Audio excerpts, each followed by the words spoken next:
Hello, hello, hello. Welcome back to the channel. I'm Captain Quasar, and welcome back to another live stream. We got a few things to talk about today. I got a few things lined up. I don't know if we're going to get to all of them, but we're going to try. Some H3 things, as always, obviously. But also some things related to Dax Flame, which we're going to start with. And if we have the time, I'm going to do my Bohemian Grove reaction for the public rather than doing it on a members only stream, because I am going to do more on the members only streams, but that's for later.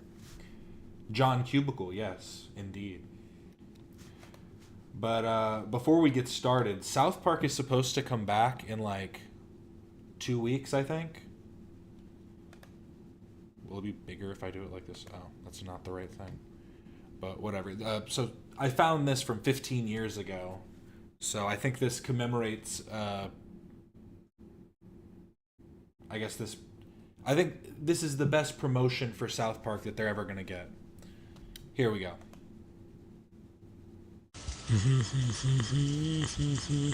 Oh, hello there. Yes, it's another sunny day here in South Park, Colorado, where people are preparing to celebrate South Park's 200th episode. I remember the very first episode of South Park that I saw back in 1997. It was episode 106, Death. I remember seeing a promo for it, and the promo featured part of the scene in Mr. Garrison's class, with Kenny experiencing explosive diarrhea. And after seeing that promo, I knew I had to watch the show. And ever since then, I've been a fan. So congratulations to all of the South Park team for making it to 200 episodes. Hopefully we'll see 200 more episodes before it ends. Dude, I really don't think they want to make another 200 episodes. Really? Now why? Surprisingly, I looked it up. They still haven't hit 400 episodes. They're at like 330 or something. I don't know why this person... I mean, I guess they just really love South Park, but it feels so odd. The ending's great, though, and that's why I wanted to play it. Why do you say that? Well, I mean, while it might be fun for the fans to watch the episodes, actually making them is probably a lot of hard work. Go away, kid. You're sucking the life out of it. Anyway, congratulations everyone for keeping the show fresh all these years. Be sure to catch the 200th episode airing on April 14th. And don't forget to watch Family Guy, Sunday nights at... Brian, what have you done? This. Stewie, my baby! Oh no, Lois. Dad! Dead. They're dead now, Trey and Matt. They can't hurt you anymore. Happy 200th episode, guys. But yeah, so South Park's coming back in 2 weeks. Great stuff. Now we have a new video by Dax Flame. This is only 5 minutes, and it's about him changing his name. With a name like Dax Flame, there doesn't seem like there would ever be a reason to change it. But maybe it's not his real name. I don't know. I think it is. Welcome back, everyone. I'm Marley, and I'm here with Dax and Brent. Thanks for having me. Brent, you recently reached 38 million subscribers on YouTube. That must feel amazing. Yes, I'm super proud of the following I built and super grateful for... His name's Madison Petrello. I think stick with Dax Flame if I'm being honest. But yeah, and then it's Brent Rivera, the Viner. I was really confused by this. It seems scripted. Maybe I'm high. I don't know. Recently reached 38 million subscribers on YouTube. That must feel amazing. Yes, I'm super proud of the following I built and super grateful for my audience. And Dax, I know you have a very unique update you were telling me about, so I'm excited to dive into that as well.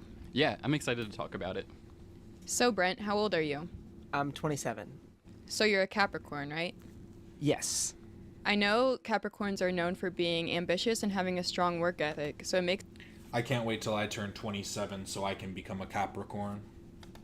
sense that you've been able to achieve many different things. Thank you. And Dax, I know you're a Scorpio. Scorpios can be very unique, but also loyal. Yeah, I've definitely found that to be true. I love the video where you went and filmed in all the creepiest locations in the world. Did you actually feel scared while filming that video? Yeah, for sure. I mean, we knew what we were in for because we booked the travel beforehand, but it didn't make it any less scarier. At one point, I turned to my cameraman and I was like, are we really about to do this? That's hilarious. One thing I've always been fascinated with you is your dating life. It seems like you've had some awesome experiences. Yeah, I find love and relationships one of the most important things. I know you dated Eva, Morgan, and Pearson. What were those relationships like? They're all amazing, but I'm not too comfortable talking about my personal life like that.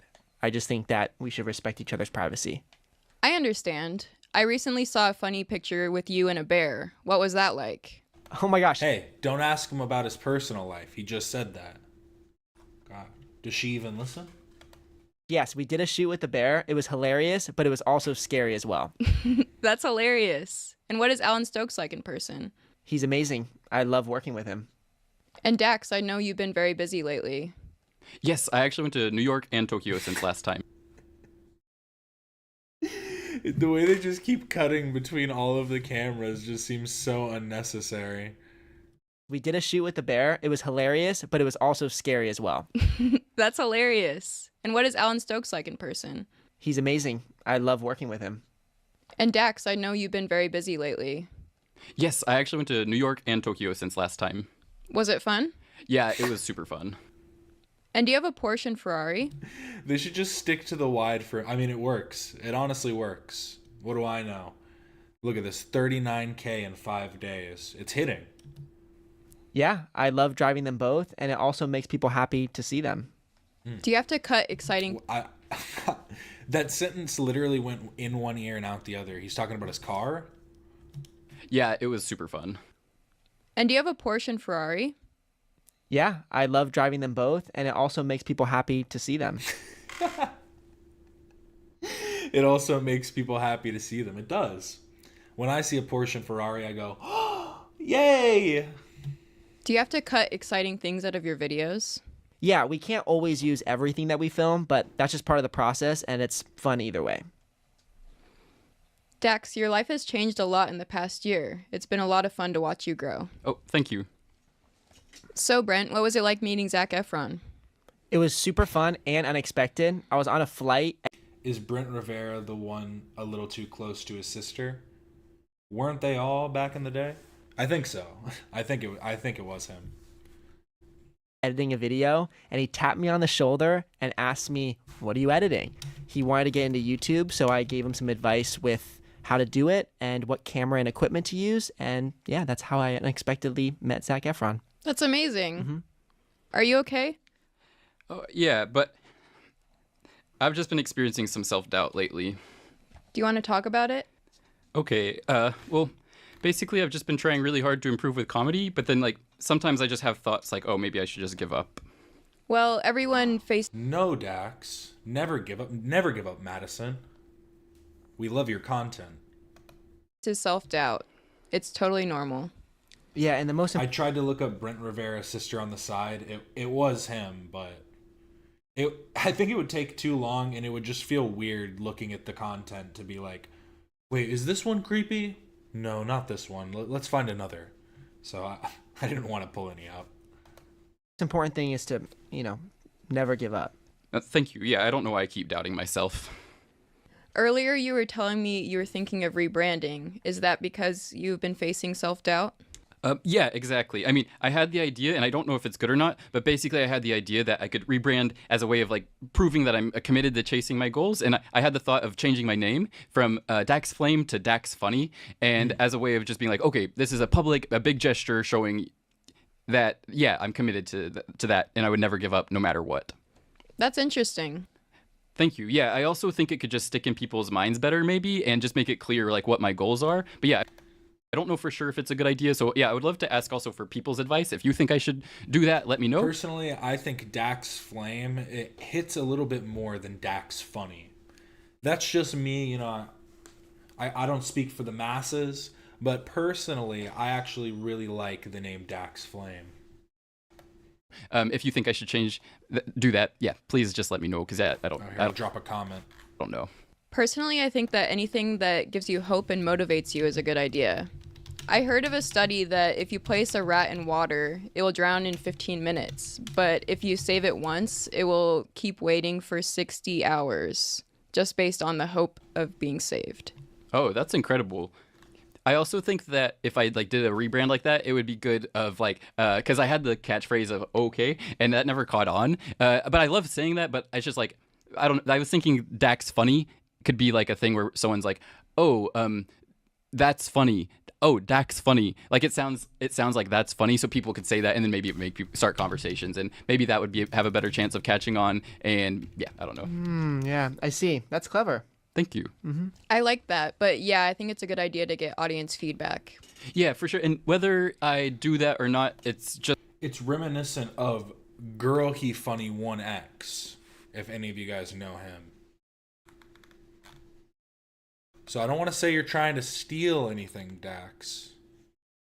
But, you know, gotta give credit where credit is due. You guys know this guy? Me a prom date, bro. First female I see, I'm asking the prom, bro. I brought a whole horse out here. Feel what I'm saying? It was Maybe Dax is related to him. I don't know. I feel like good to share things like this, because I think everyone has feelings like this sometimes. I definitely appreciate you sharing something that's vulnerable. Oh, thank you. And Brent, do you want to talk about levels? Yeah, it's a really good chip brand I made, and I feel happy that people are buying them. I'd love to try. Honestly, this is probably the funniest I've ever seen Brent Rivera. Good to share things like this, because I think everyone has feelings like this sometimes. I definitely appreciate you sharing something that's vulnerable. Oh, thank you. And Brent, do you want to talk about levels? Yeah, it's a really good chip brand I made, and I feel happy that people are buying them. I'd love to try some if you brought any. Yeah, I actually have some right here.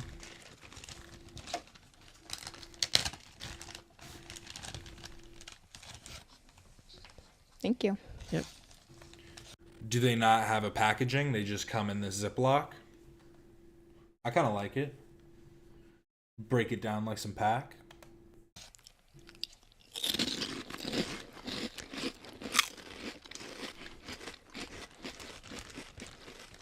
That's super good. I love that. You guys don't realize, since it wasn't in in a packaging, you couldn't see what the ingredients were. You guys just all got drugged. That's why this is about to end. They're all about to pass out. Thank you. We worked super hard on it. What's the fastest you've ever driven? Just the speed limit. No, I'm just kidding. Do you like Ferraris or Porsches better? I'm going to have to go with yes. What's the craziest place you've had sex? Oh, getting a little spicy at the end. I was going to say you almost broke there. Look. Yes. What's the craziest place you've had sex? Oh, I don't want to answer that. Or I feel uncomfortable with that question. Good answer, Dax. Don't ever feel peer pressured into answering questions that make you feel uncomfortable. I learned that from Sonic Says. If anybody's trying to make you do something or if anyone's trying to touch you in a place or in a way that makes you feel uncomfortable, get out of there. What was it like to meet Will Smith? It was cool. I only talked to him for a couple minutes, but it was fun. That's awesome. Thanks for watching, everybody, and have a great day. Thank you. Thanks. They could never be like Dax. It does feel like they're just trying to... I can't tell. Maybe she is just like that. He has had her on for a while. She does a pretty good job at keeping the monotone... they're all playing the straight man, I guess, is the joke. But I do have to say, we can sleep at night knowing that Dax Flame has finally come to a very, very poignant, very important decision. And that is, thank you for your advice on my video from the other day. I mentioned I was thinking of changing my name, but I am definitely going to keep it as Dax Flame. I think my comment, this one right here, I think this one is the reason that he decided to stick with Dax Flame. Changing it would have been too drastic of a thing to do, so thank you. I hope you're having a good day. I love you. I love you, Dax. Have a good one. There we go. I can close this now. And now we can move on. I don't want to watch this full video. I guess I could put it at 2x speed, but it's 6 minutes of Anisa Joma abusing Anisa Joma's husband for over 6 minutes straight. I just want to ask you if you've always been shitting your pants. No. Because since I've known you, you've always had like IBS. You've always been shitting yourself. Yeah, well.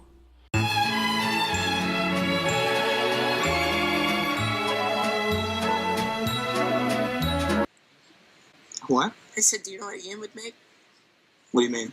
Like, what he would be good at? What? You know those, like... I'm curious to know. You know, like in Aladdin, you know, Apu, the, like, little monkey dude who dances on the street for money. You think... Okay, so you've gone from...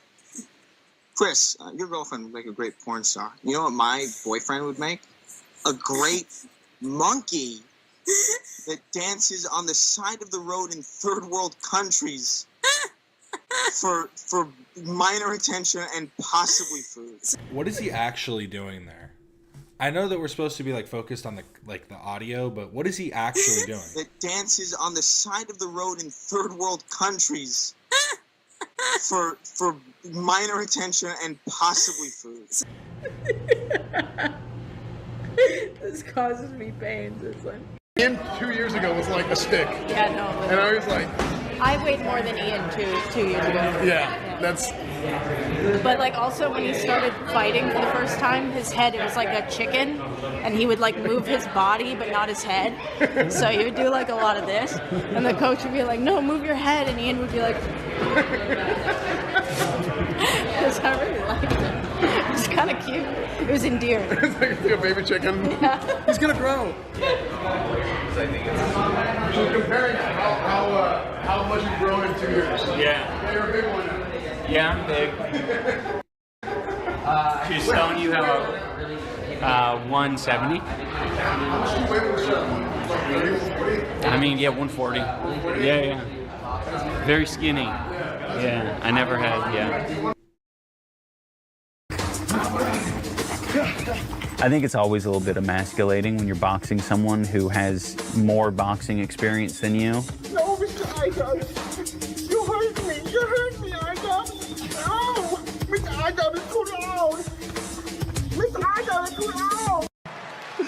I am here with Idubbbz. Idubbbz, it was an absolutely hell of a fight. What would you like to say to all... Wait, is this Chills?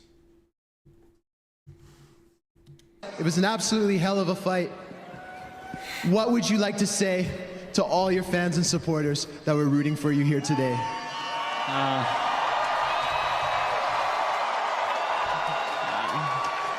I don't know. This shit's hard.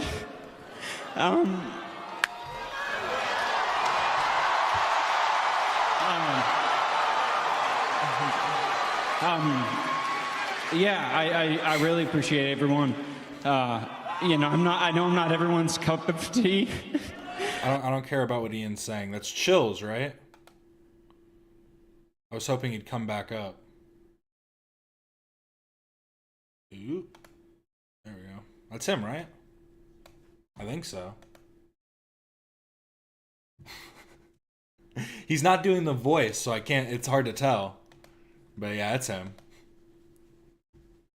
What would you like to say to all your fans and supporters that were rooting for you here today?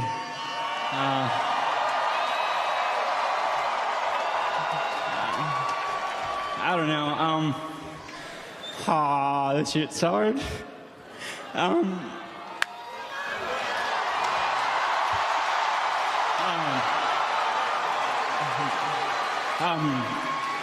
Yeah, I really appreciate everyone. I know I'm not everyone's cup of tea, but I really do appreciate the support, and thank you for coming.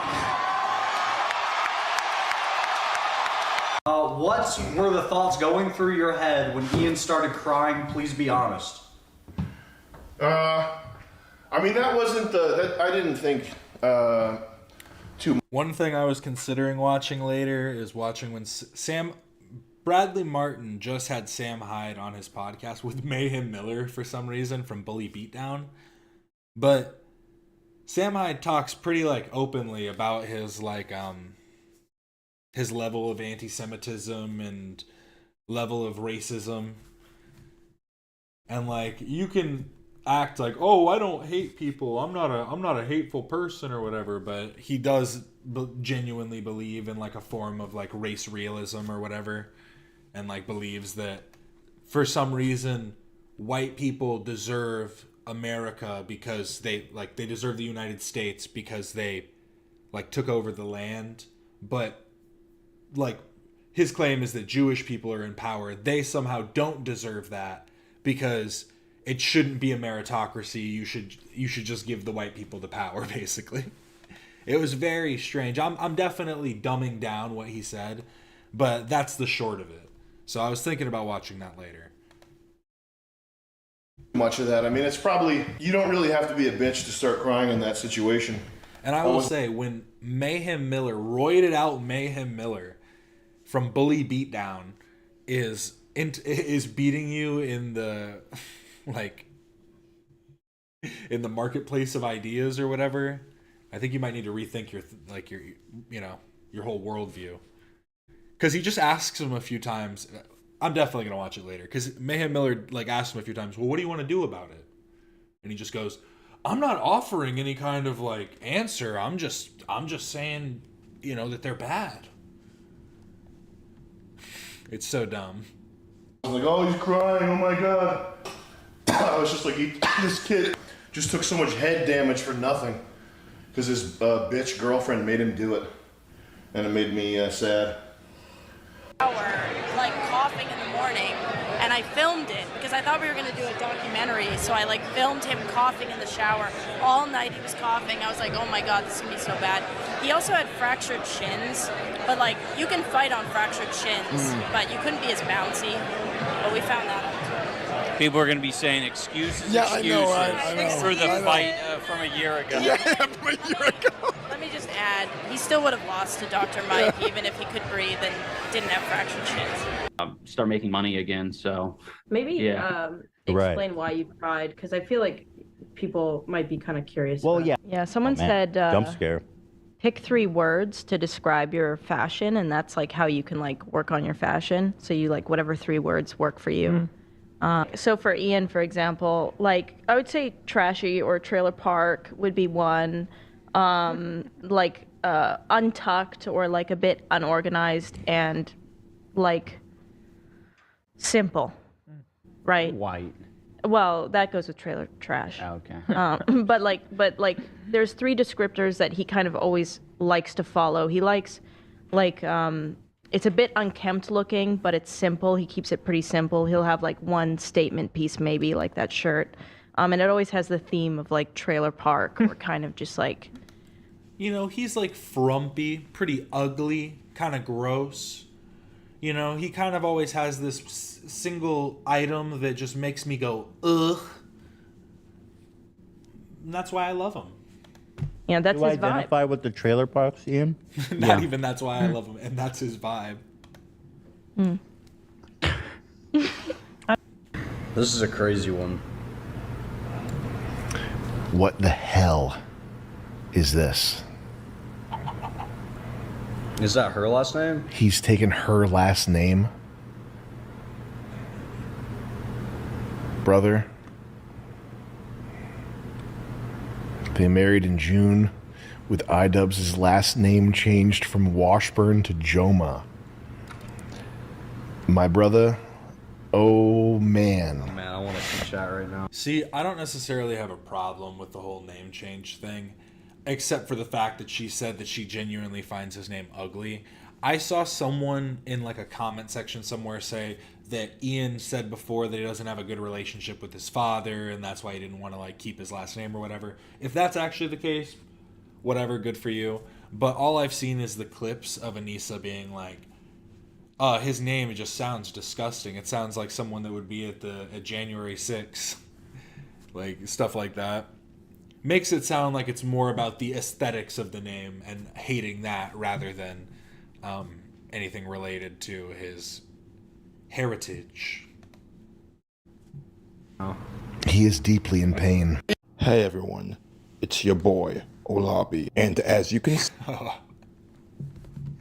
I was like, oh, it's his channel, okay. See, Ian took Anissa's last name. Would you like to know the reason? Here's a hint. It's not a very good reason. Why did you interject your character 5 minutes into this, almost 6 minutes into this 6 minute and 30-second video? Not that it matters, but the only reason why we chose my name over his last name is because his last name is like just objectively ugly. Oh, there we go. It's just like an ugly last name. Like Washburn sounds horrendous. Like Anisa Washburn. Can I say one thing? Her tattoos are better than Ian's tattoos. Why did she let him pick out even like you know what I mean, like shittier tattoos than her?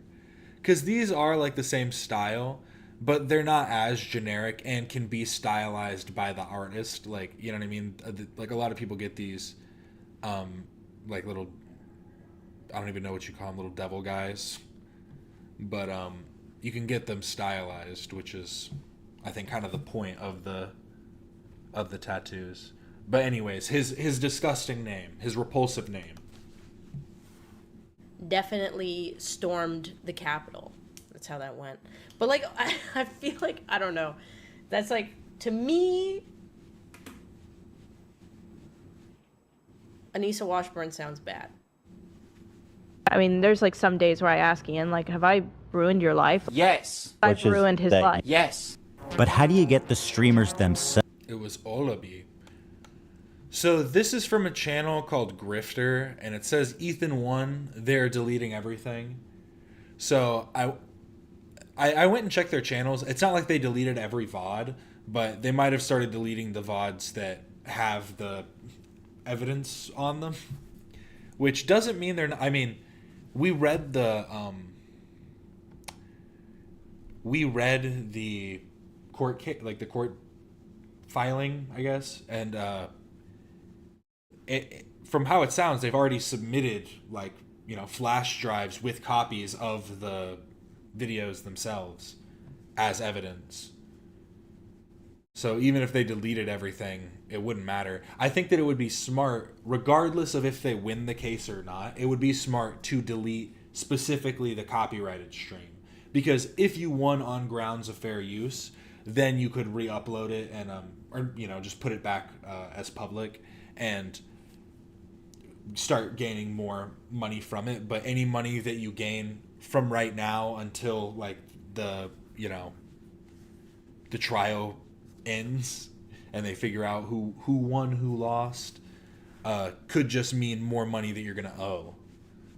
But yeah, before we get into this though, I did want to look at Ethan's been going back and forth more with Taylor Lorenz, and someone on the Reddit posted Taylor Lorenz on Twitter had posted the full DM exchange between Ethan Klein and Taylor Lorenz. So I want to read through this real quick. It's only 40 seconds, so it shouldn't take me too long. Provide me a written apology by end of day if you would like to avoid litigation. Go ahead and ask an attorney about your exposure on saying some... Ask an attorney about your exposure on saying someone sexually harasses young girls. You're a fucking journalist, Jesus Christ. You need to get your shit together. Hi, Ethan. Here is a video of you sexually harassing a teenager. Is this a fake video? Please let me know. And I imagine this is that old clip of him. He was saying some pretty bad things. His whole the thing was is it was just like the worst. Ethan, I think, is plagued by terrible examples, because his whole point was that he was hating on people drawing on themselves, like for protests, like these Sharpie like things. But the one he chose was like a I don't know if she was underage. She was a teenager, but I don't remember if that meant she was 18 or whatever. But we'll just say teenager because that's what they're saying. But he was saying gross things about her because she had like the stuff written on her. But anyways, I digress. We'll continue. I was clip chimping like crazy during the KCTron live stream when the second nuke first dropped. I didn't even know who KCTron was, so I'm surprised you were even able to get there quick enough. You know what I mean? One clip I haven't seen.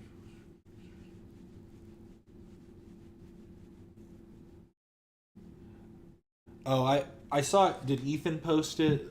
One clip I haven't really seen other people circulating is her saying she never reacted to the nuke because she doesn't remember it. I think, yeah, Ethan posted it. Yeah, Ethan edited the footage of her. But Ethan continues saying, "This video is 10 years old. Your claims is that I am currently doing this. When you stop sexually harassing young girls and read a book implies active and current."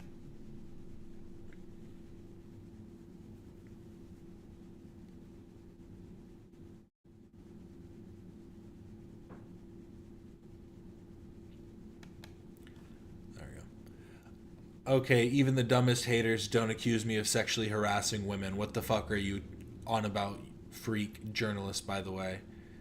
So I leave the option to you, and then I can't read what this is, but it's her basically saying that. End of day. You continue to post weird sexual things about myself and other women on your story about us wanting to fuck Hassan. Are you saying that you plan to stop making these sexual comments towards me and other women? How can I stop doing something from 10 years ago? Okay, well, for one, you aren't a young girl. How old are you again? I would call myself and the other women you're harassing by making sexual comments young women. How old's Taylor Lorenz? Taylor Lorenz H. A youthful 41. Hey. Don't get me wrong, that is youthful. But you're not a young woman.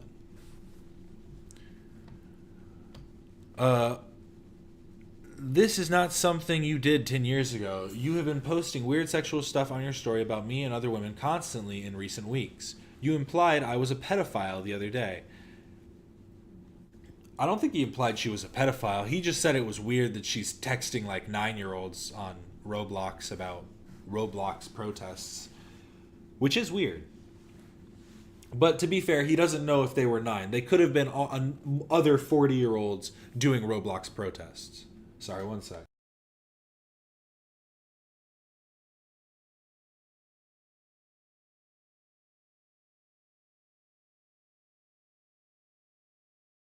My bad.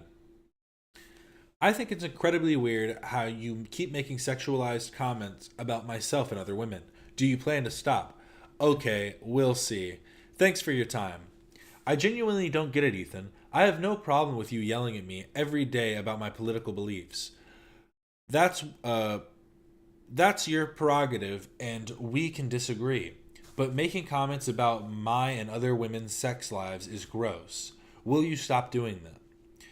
Is it okay if I also make fun of the sex lives of men? I'm unbiased here. I think that Hassan wants to fuck all of you just as much as you want to fuck them, or want to fuck him. But you know, I think that you guys like doing it through the screen rather than in person. Snark brain is a disease. I agree. So why are you participating in it? Why can't you critique women you disagree with without making sexual or misogynistic comments? Good luck with that. Good luck with getting you to stop harassing me and other women by making sexual comments? Convincing literally anyone outside of your snark bubble that I'm sexually harassing anyone. I don't participate in snark subreddits, Ethan. You do. What you're doing, posting gross sexual commentary about myself and other women's sex lives, is harassment, and it is sexual. You've made weird comments about my sex life, Anisa's sex life, and other girls. A bunch of itty-bitty girls. Will you stop sexually harassing myself and other young women on your IG stories and YouTube show? I wonder what age does she then consider a middle-aged or old woman? Damn, that's crazy. And New York Times is still dealing with your last defamatory lawsuit. This time there is no institution to protect you, though. So you're going to threaten to bankrupt me legally for asking you to stop sexually harassing me? New York Times won that baseless defamation lawsuit, which was funded by extreme right-wing donors and part of a coordinated smear campaign, by the way. Not that it's relevant.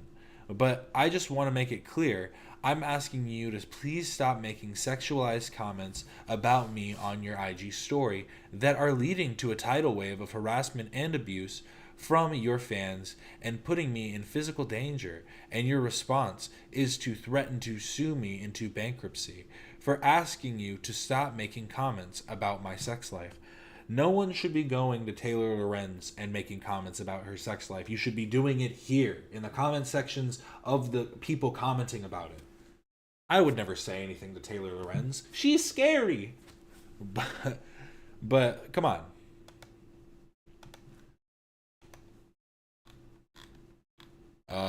But yeah, I mean, I will say that it shouldn't be the first thing you jump to, but it also wasn't the first thing he jumped to, so. Yeah. Comme ci, comme ça. But yeah, we can watch this now. Ethan won. They're deleting everything. I have yet to like it. We will see. But how do you get the streamers themselves to admit that they're stealing content?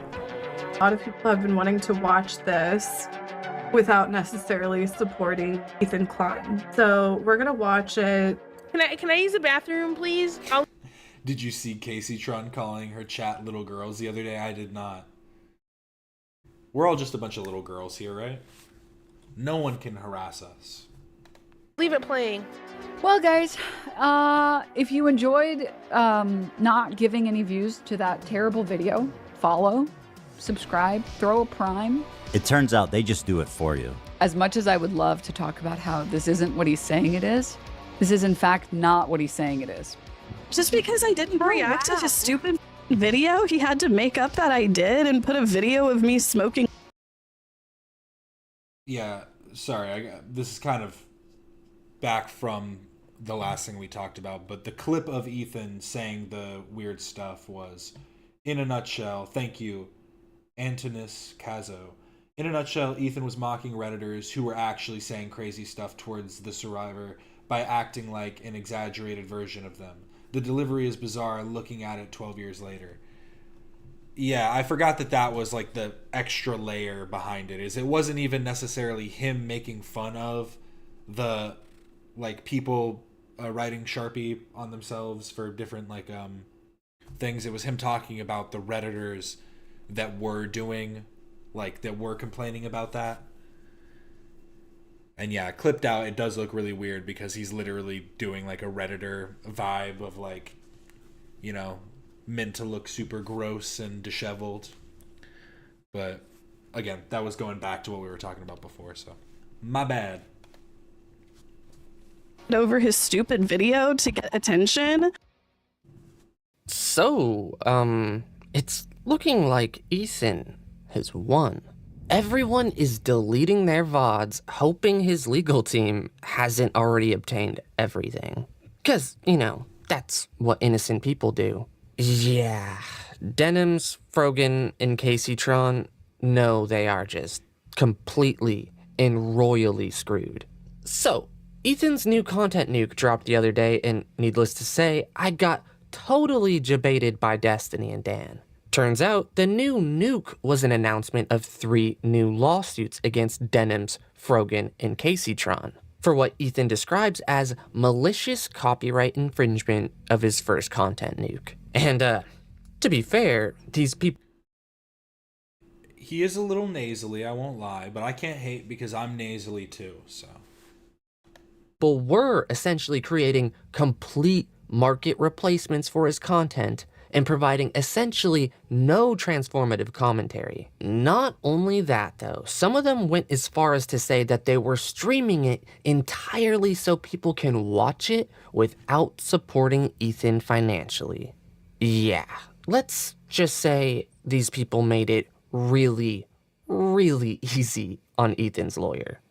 Well, guys, if you enjoyed not giving any views to that terrible video, follow, subscribe, throw a prime if you like the content, if you enjoyed your time here. Your Honor, I was trolling.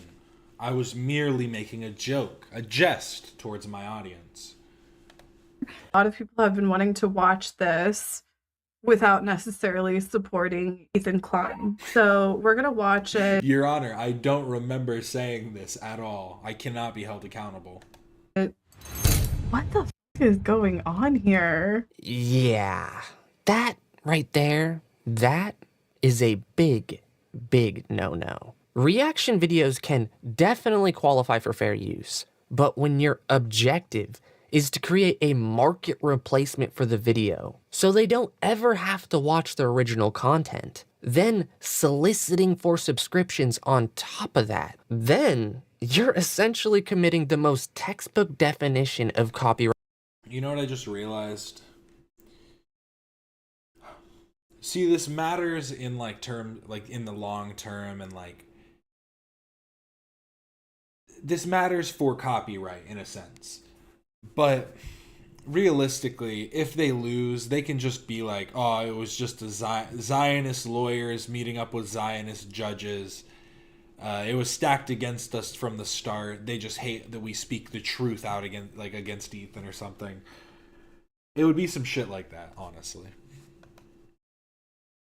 Copyright infringement? There is. But, you know, on her stream talking about getting sued, she's trying to cope about it and act like this statement isn't as bad as it sounds. Well, guys, Your Honor, I smoked a fat doobie before this. What am I can't. Can you call recess? I want to go play.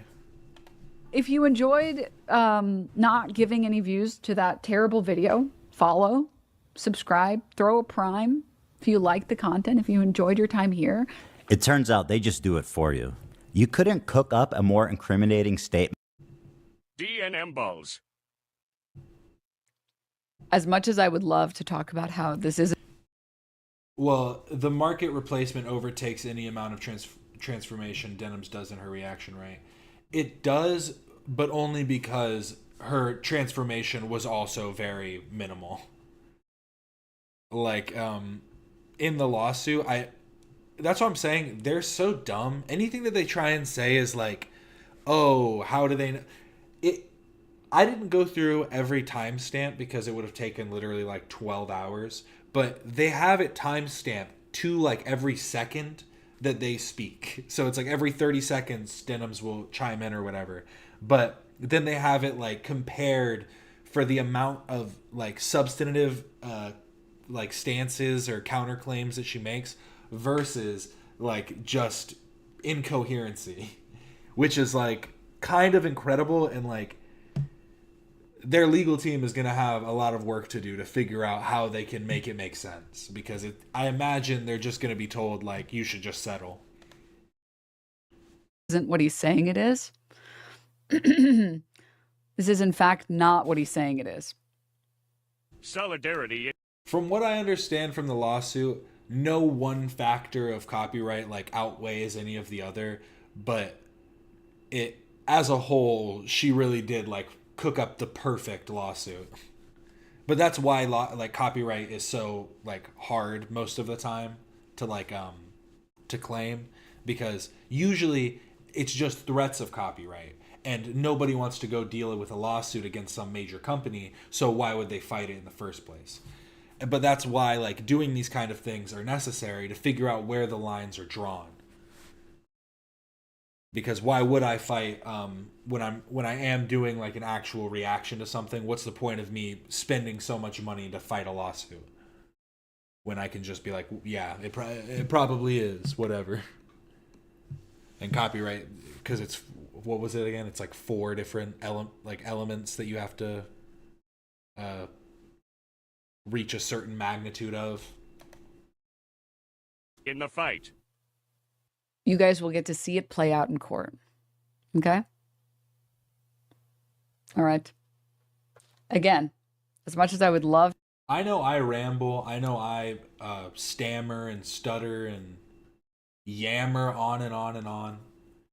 But I hope I at least sound a little more intelligent than Denims. That's my goal.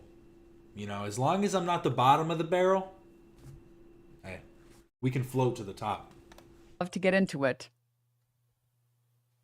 You guys will get to see it in court. Yeah. Have fun in court explaining why what you said is actually not what you said. When they show that in combination with how you actually reacted to the content, you're just gonna be so royally screwed. I mean, look at this. They're known for their cruel measures, forcibly recruiting child soldiers.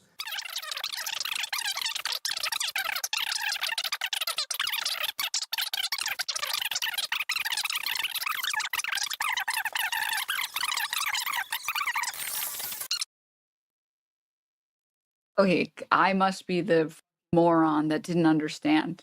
Yeah. Let's just say she wasn't trying. I don't think that it'll be live streamed, the court case, but can I maybe get a seat in? Just people need to figure out when it's happening and go try and sit in on it. Why not? To create an actual market replacement for Ethan's content. This? Treat it like the Diddy trial, be in there and report on it, do some sketches. Right here does not even come close to meeting the bar of being fair use. All right, but let's see how Frogan did. She couldn't have been any worse, right? Can I walk away and use the bathroom? Do I have permission? Can I use the bathroom, please? I'll leave it playing.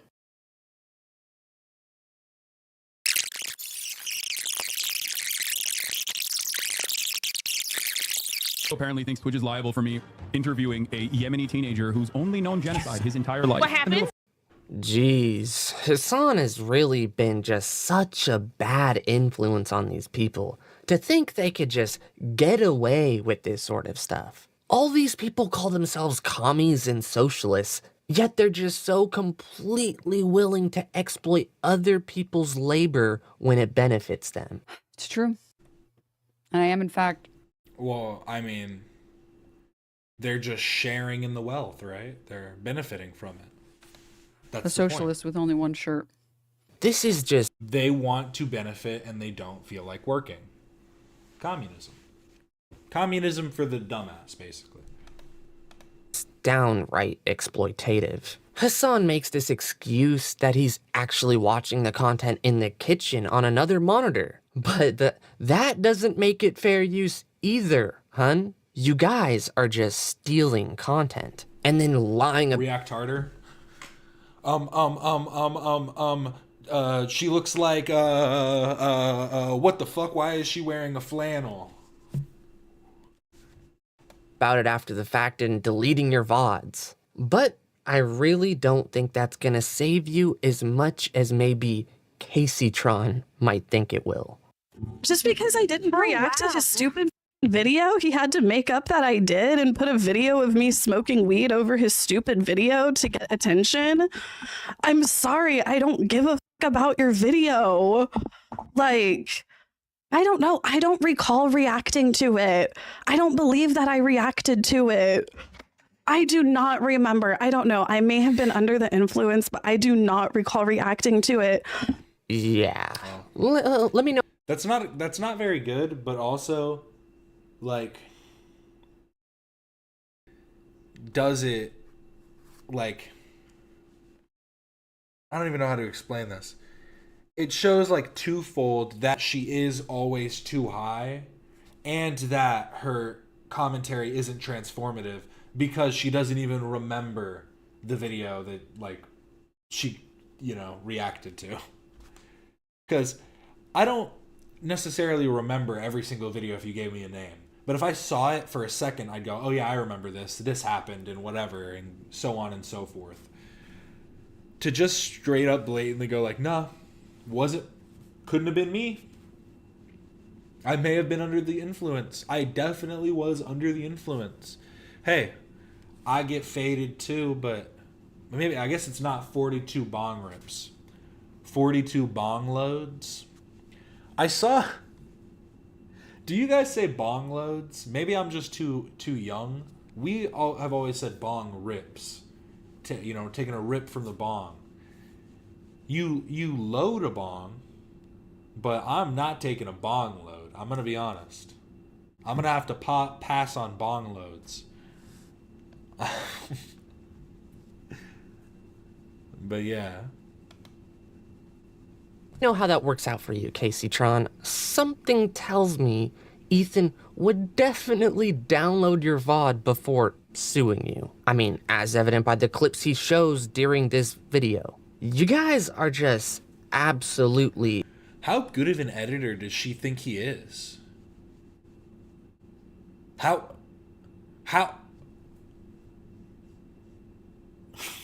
Like, I thought maybe, like, he had it, or, like, she streamed like me, maybe, where it's kind of, like, very loosey-goosey, just in the YouTube, in the browser. But the fact she has it set up like this shows, like...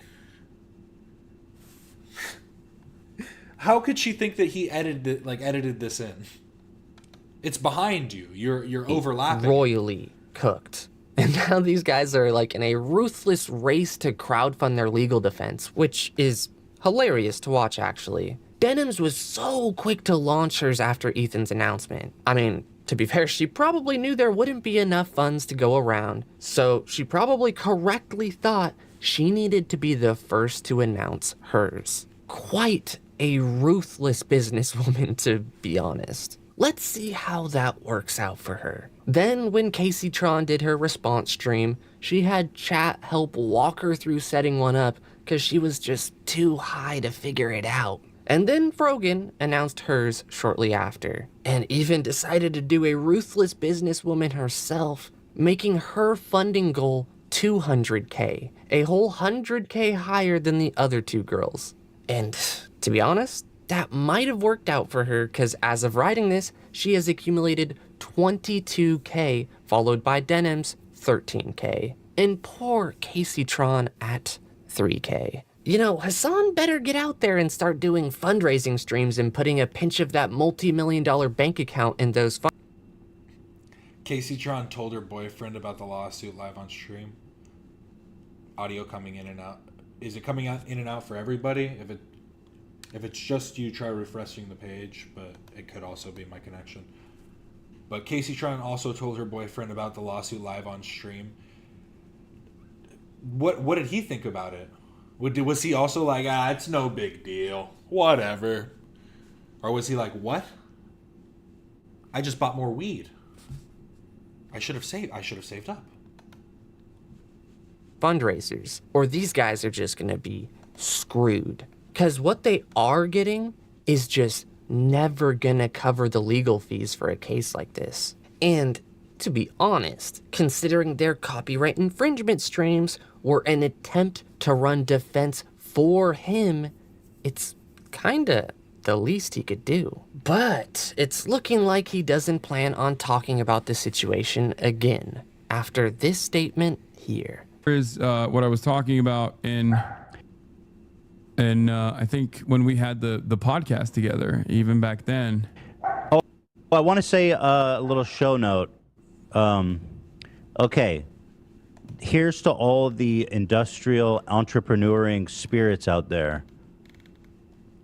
I am opening our IP to the world. This is a message with peace and love. You can now make your own H3 podcast. That's right, everyone. I get. See, that was Dan made a joke, but I was going to like kind of say that's kind of the hope, right?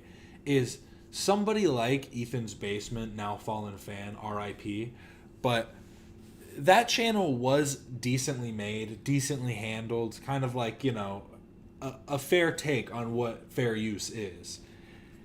And like fully transforming clips and you know, whatever. I don't know, it's interesting. See, I thought originally when this all kind of, when the whole it was like the 14 pages thing with Dark Viper AU. I still watch him for his GTA content, but the whole thing is reacting has always been a medium, and it's just about where there is the gray area is where you have to kind of lie for like reaction stuff, because you can say even like because I remember in the argument people would say Mystery Science Theater 3000. Is that the name? Mystery Science Theater 3000? I think that's right. But they would say, oh, what about that? And I remember Dark Viper AU said they would get licenses for a lot of the movies that they would do. And they would, but they would also use just a bunch of stuff that was in like the public domain. So I don't know. I think it's twofold that you don't always need things to be like, you don't always need to license things. You don't always need to be aligned with the original piece, as long as you are fully transforming it. But I think that it has always been a gray area regardless. Sorry, that was... I feel like I just said a bunch of things redundantly, but whatever. Yes, you could. That's not what I mean. That's not what I mean. No. Gotcha. You can't make a fake H3 podcast. Although you probably could, actually, because I don't think anyone would mistake it. I mean, if it's a parody, you can do whatever you want. Anyone would mistake it. So our IP is open. I got inspired by Hassan. He has the Hassan Industrial Complex. So I want the Ethan Industrial Complex. I think it's a good idea. I like it. Yeah, I think it's really cool. And it's actually crazy how like many people are seemingly making a decent living. Yeah, I mean, this is a desperate attempt to grab on to any sort of controversy and drama. I'm sure that me reacting to it is actually playing into exactly what he wanted to do. But the reason why I wanted to talk about this is specifically so that you guys go and show support to Denims, Frogan, and Casey Tron. Because obviously he has a ton of money, and he's going to use the ton of money that he has. Why don't you use your money to help? Come on. Do it. I feel like you don't have a lot of like expenditure, so yeah, I feel like you probably have a lot of funny money that you could use. To bully other content creators who don't have a ton of money and try to win some kind of public opinion battle. That is partially the reason why he went after Frogan, Denims, and Casey Tron. These are people who get insane lines of attack, and most people don't choose to defend them. I don't know what the goal here is. Breaking React content in general. After saving fair use, Ethan Klein will... Oh, sorry, I totally didn't see this. Her BF seemed concerned at first. He had just got off stream himself. Then, as she was explaining it, suing me for smoking weed.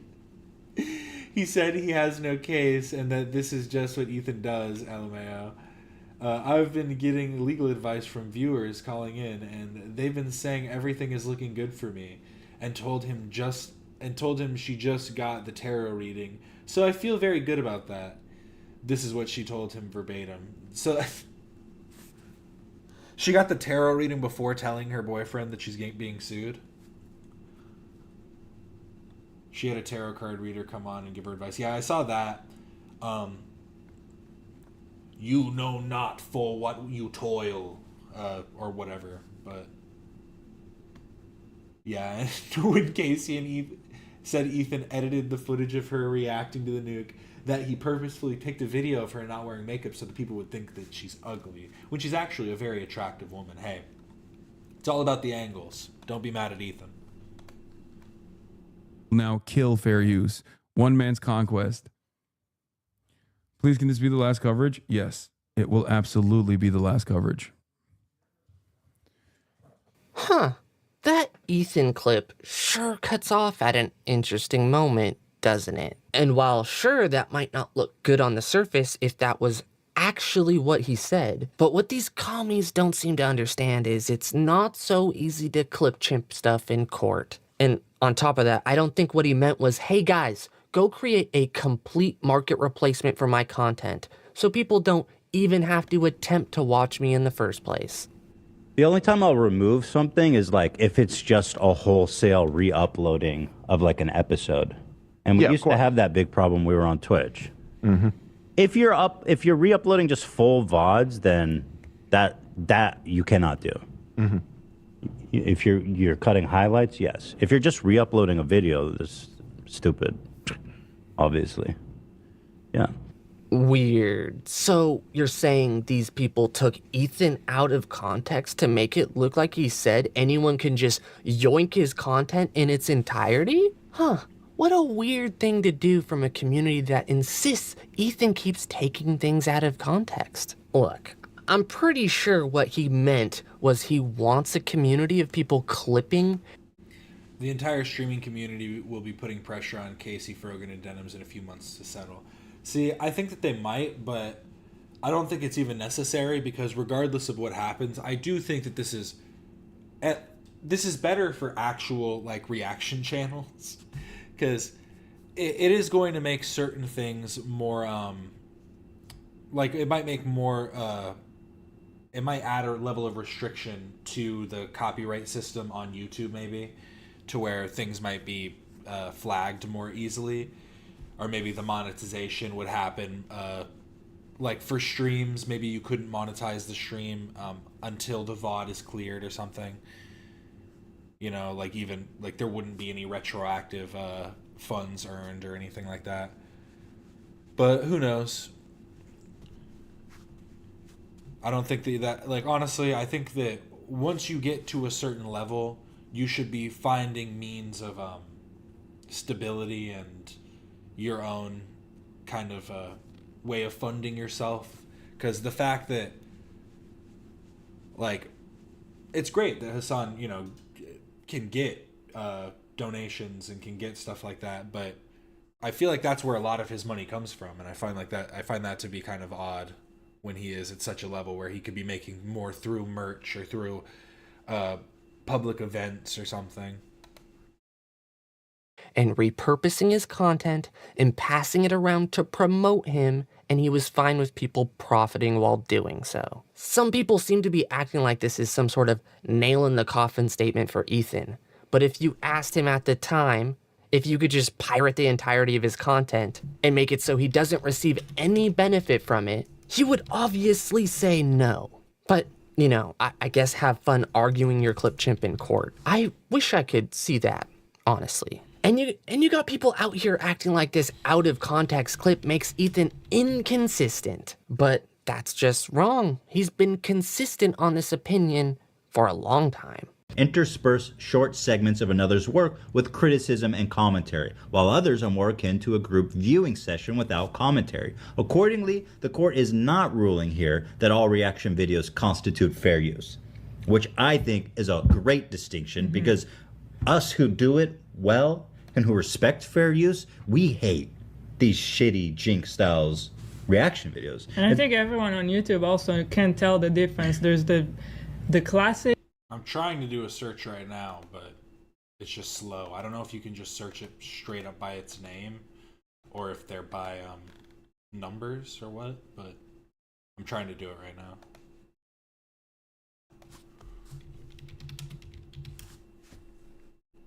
Old school dumb reaction videos where they just sit there and watch it Right. and don't say anything. They just laugh with the video or whatever.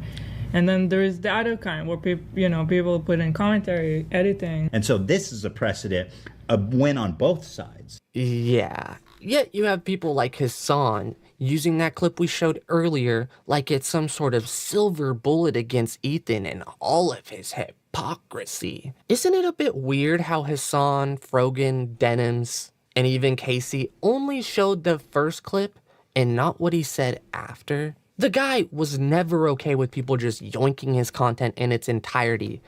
Legal Mindset said even if that wasn't clip chimped, it's not in any way binding or enforceable. Yeah, I imagine statements made on the air could be just written off as, fictitious parts of it for entertainment or whatever. Because people always talk about that, when someone talks about committing crimes or something. Obviously, there's statute of limitations, but a lot of the time, it's just like as long as you're at a level of, some kind of veil over it, you can kind of hide it and be like, I was joking. It was a made-up story. What are you talking about? Someone died? And providing zero value. But, watch as Bad Empanada tries to act like this is all a wet fart and a frivolous lawsuit. But make sure to pay close attention, because after this, I'm going to show you Bad Empanada's opinion on what he thinks Hassan should do when he thinks someone is infringing his copyright. Okay, look, so I know I said I wouldn't talk about Ethan Klein anymore, but this is just kind of have to. So his big reveal is that he is trying to sue people for reacting to one of his videos, the so-called content nuke on Hassan Piker, for copyright infringement. The original video, the so-called content nuke itself is a reaction video, and this is someone who is only really known for successfully defending themselves in a lawsuit against a false claim that his reaction video infringed on someone else's copyright.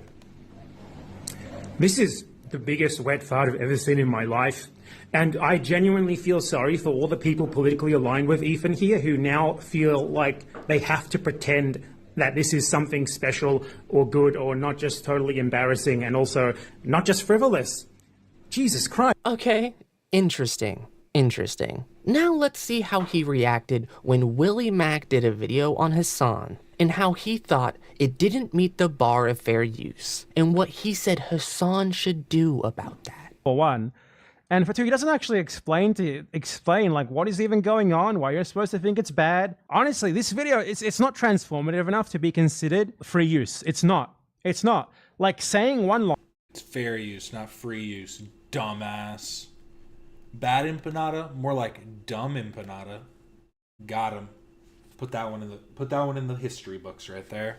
And then showing 10 clips of someone else is not transformative. Hassan should copyright strike this 100%. He should just copyright strike this. Hassan should just lawsuit this guy and everyone else who makes videos that are just like 5 minutes of a Hassan clip and then one word of commentary. These people should not be allowed to just make money by taking your clips, compiling them, and saying one sentence every 5 minutes. This is like 3 or 4 times more successful than his usual videos. He should not be allowed to get away with this shit. If you want to make a video criticizing someone, you should at least be expected to like respond to their clips for like at least half the duration that you're playing the clips. Ideally, more than the duration that you're playing the clips. Now, if you want to talk about people being inconsistent, then I really don't think you need to look much further than that. Just another guy willing to flip-flop his opinion on a subject, depending on what side their guy lands on a controversy. Why are these people always like this? Saying one thing till it hurts their side, then they do the biggest flip-flop you have ever seen, and act like they never had that previous opinion. He just squeezed the fuck out of that water bottle, bro. Drink it. Just drink it like a normal person. Flip-flop you have ever seen, and act like they never had that previous opinion. You would almost think that this guy has taken one too many bong hits like Caseytron if you can't remember this. But, at least Caseytron has her legal defense in order. I can confirm she indeed has Crystal Girls on her side, and the tarot cards say Casey Tron is going to be just fine. At this point, like, everything is so up in the air. I do think that this requires, like, divine insight of some kind rather than. Oh my god, are you gonna advice. do my tarot reading? Yes. Stop! Oh my god. So, Okay, cool. No, Ethan, you're in for it because I've got the fucking crystal mamas at my side, and we will manifest. We will manifest. Like your downfall. Just know that it's been manifested. Oh, there's going to be divine retribution. It's coming, and it's going to be severe. So I'm going to do a tarot reading about this because I feel like that's what we really need right now. No, you're right. You're exactly right. Okay, we have the Hanged Man. Okay. So the Hanged Man does represent kind of like, it feels like you're a little bit like, obviously tied up, okay? So he's in a position where like, there's a lot of shit that's being thrown at him. He's kind of in this like sort of perspective that, you know, things can't be done about this, but that is just perspective. I like to think of it as a perspective. I mean, starting from a perspective of this is going to happen regardless of what you do is, I mean, it's a good outlook to have, but it's not necessarily very comforting to say that just know that this is going to happen regardless of anything. So you just got to power on through. Card. However, we do have the Six of Swords. This represents going towards like calmer. The Hung Man. What was that last one though? We do have the Six of Swords. The Six of Swords. This represents going towards like calmer waters. It represents that like there is movement being done in your favor, I would say. Like I think there's not really much you need to worry about. I think right now it's just like you kind of feel like you're in a bind because you're like, what am I going to do? And I feel like you don't have to worry. And then you have the Magician. The Magician. Like, everything is going to work out for you. I think it's like the ball is in your court. I think that he really can't do shit. Like, I kind of want to do a card for him. Hold on. Yeah. Let me do a card for him. Oh my god. I have this like set up on a thing. Give me a second. Let me pull a card for him. So like what is gonna happen to him with all of this? Let's see. Oh my gosh. Okay, so stop. 3 cards came out. 3 cards came out. We have the Moon reversed. The truth will be revealed. Okay. In this stream, when people would tell Casey to stop talking about it and get a lawyer, she would call them incel H3 fans and ban them. No, you're pay pigs. The truth will be revealed. We have the Death card. The Death card. The end of his career. I mean, kind of, because then you have the King of Wands in reverse. Like, he's fallen from his throne.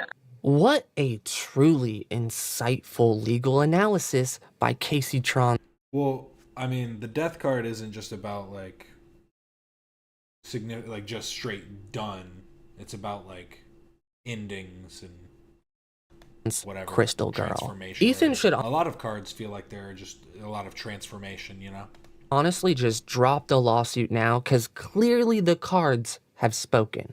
All jokes aside, though, this wasn't the end of Casey Tron's legal advice. Another fan called in to talk about their copyright attorney dad that was laid off, and that she should call him so he can be employed again. Yeah, this time, this isn't a joke. Hello? Hi, Casey. Hello, are you a lawyer? My stepdad is a copyright attorney in California. Am I doing anything? Am I in trouble? I don't think you're in trouble, but I think that you should talk to my stepdad. Did you ask him at all? He's just a fucking he's just like, my stepdad actually he's a copyright attorney. He doesn't know about the situation at all, but I think that maybe you should contact him. He could definitely use the money. I'm trying to go to Disneyland this summer. Am I doing anything? Am I in trouble? I don't think you're in trouble, but I think that you should talk to my stepdad, and he's jobless right now, so you'd really help him too. Sorry. Really? Really? Should Yeah, I get? honestly. Should I get his info You should in get- you should get him. California? In California, he's an attorney in Is Los your Angeles. stepdad single? No, he's not single. Sorry, he has met RuPaul and he has a picture with her though. Stop. Yeah, He met Rue. he met Rue and it's a cunty ass picture. Oh my god. He's jobless. He got fired. Okay, listen. He didn't get fired. He got laid off because. But he's been a lawyer. He's been an attorney for 20 years. Just a disgraced lawyer, you know. Nothing major. Just my, you know, he's just been disbarred or whatever. But you should have a conversation with him. Period. And he deals with copyright. He's a copyright attorney. Yes, he is. If you're like on Twitter, you can like I do check my DMs. If you DM it to I'll me, DM you on Twitter. I'll DM you his details. but you think that I have a case? This is my LinkedIn girl. What do you mean? She needs a lawyer. Person told her, "I'm so sad because I'm a fan of both of you," and she was so flabbergasted and said, "There's no way we have overlap. All the girls and gays follow me." And then in the end, banned them. She's just banned crazy, but I mean, the H3 podcast is a majority female audience, so I actually have like about 50-50. We're doing pretty good here. That tells me that my takes aren't too misogynistic, you know what I mean? I try my best to keep that balance. I love women and I hate women. Most lawyers are Zionists. Don't let the chat get you triggered. Don't let the chat get you triggered. That's what they do. Don't let them trigger you. Listen. Jeez. Yeah. Casey Tron is totally screwed. Her GoFundMe is raking in a fraction of what Idubbbz and Frogan are getting. And those two are already getting a fraction of what you would need to defend against a copyright lawsuit. One that they will most likely lose. Because if they do lose, I'm pretty sure they likely have to pay Ethan's legal fees on top of damages. Which is also on top of what they have to pay their lawyer already. These people just totally screwed themselves. Trying to take Ethan down so hard, over and over. They tried. Oh, yeah, no, okay. Right now, still, someone had pointed out this thumbnail is stolen from a thumbnail of somebody else. For a copyright lawsuit, she stole her thumbnail image. Come on now. But she has raised just under 10K. Frogan has 26. And Denim, surprisingly, even with the larger following, still only has 28K. I find that kind of interesting. But yeah, why not just use a picture of yourself? Like, come on. It's so hard that they stole his content in effort for people to not support him. You know, let me know how trying to delete the evidence and lie that you never watched the content works out for you. This truly will probably change the landscape of YouTube once everything has been fully litigated. If this comes to a full end, it will create a new precedent for copyright. Wait, she copied Denim's description? I didn't even Ethan notice. has already done that once before, so I would watch out if you were one of these people. But think about it. That's probably for the best. There should be no place for people watching content creators' entire video and providing essentially zero commentary and then re-uploading it. These people say that Ethan saved fair use only to... Ethan Klein is suing me for...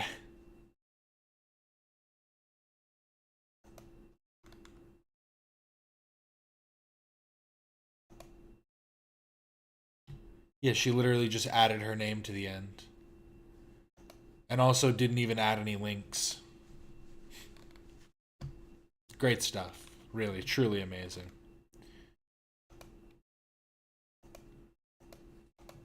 It's the bong loads. They're come to her. destroy it later. I'm sorry, buddy. Creating market replacements for people's content was never fair use. And Ethan was never for that. You guys are just actually complete clowns if you believe throwing your camera in the corner and making some facial expressions makes it fair use. The fact is, it never did. And the world. And it is Ooh, full screen this. looking upon there is good in the world. And it is looking upon us right now. I can feel it. Can you feel it, little girls?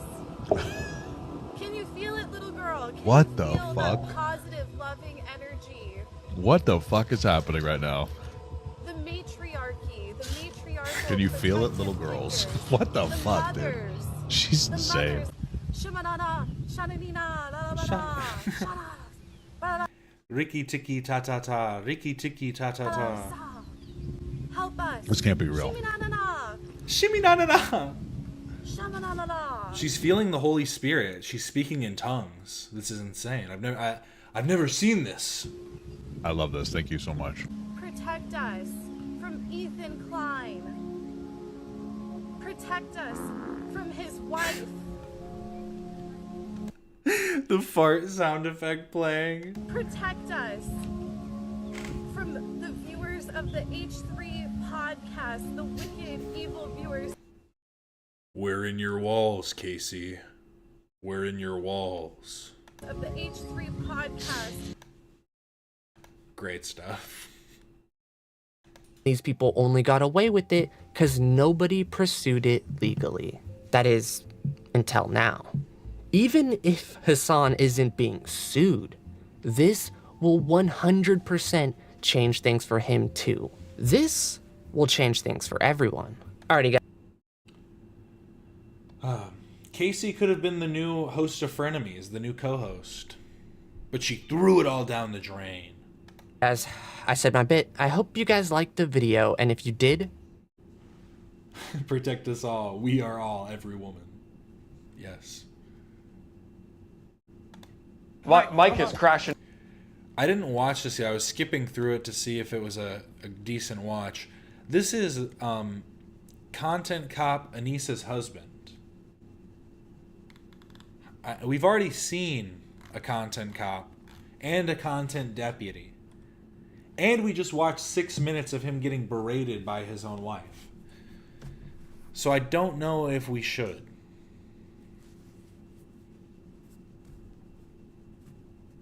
I'm mourning what she could have been.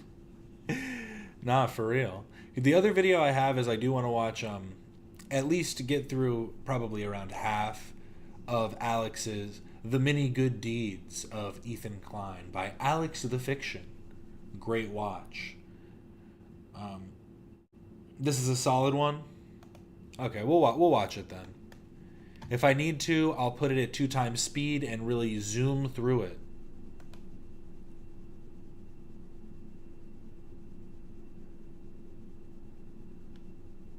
Yeah, we'll get through it then. I like to imagine the timeline where part of her settlement is she has to co-host Frenemies 2.0. I want to see that. That should be part of the settlement.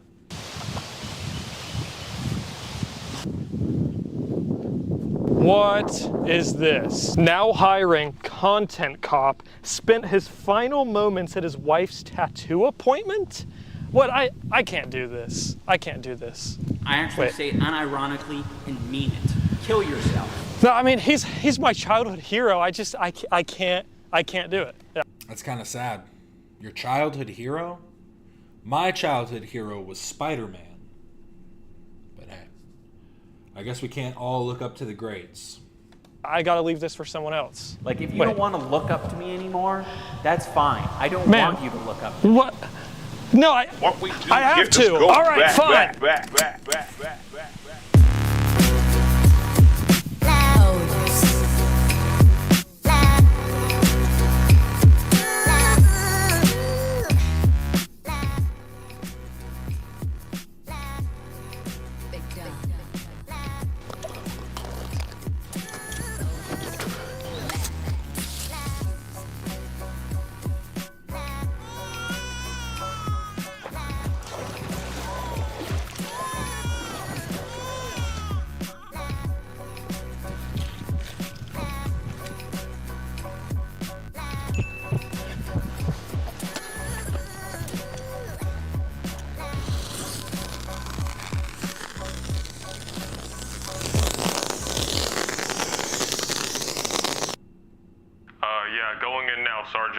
One suspect, unarmed, white male, sexual orientation, unidentifiable. Idubbbz might take the cake for being the only person ever that was liked more back when he said slurs. Prior to 2020, Ian was untouchable, right? You would be an idiot to make. I love the idea of there being 100 different content cop videos on Ian, all from different people. Hey, it's just the department's coming hard on him, you know? Pause. That's not what I meant. They're coming at him hard. Whatever. Let's just watch it. Make the very video I'm making right now. You would get eaten alive. He was like the real cop of YouTube at the time. Like if an influencer did something shitty, Ian would keep them in check. What did that say? Real cop of YouTube at the time. Like if an Seeing racism like that before my eyes brought me to tears, and I'm so shaken from it. I need to make a video about this as soon as possible. Today I experienced intense racism in front of my face and was literally terrified for my life and had to have someone removed from my show.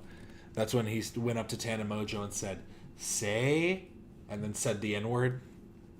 Hard R and all.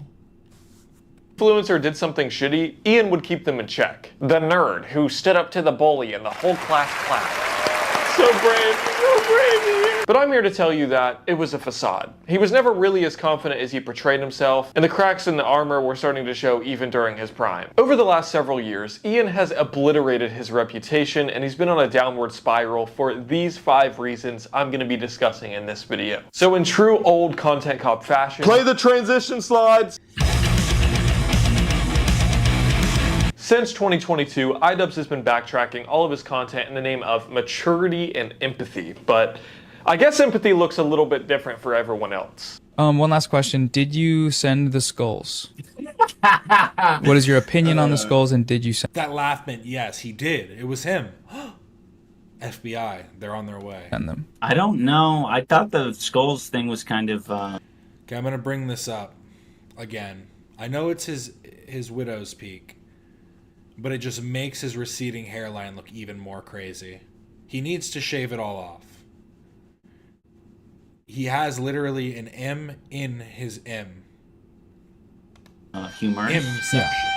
just a death threat to a father, a family? Yeah, was it a death threat? Yes, dumbass. Sending 2 skulls to Ethan and Hila's house is clearly a death threat. What, did he think it was a fucking prank? A prank is sending poop to someone's house, not 2 human skulls. And you know first... Sending poop to someone's house is bioterrorism.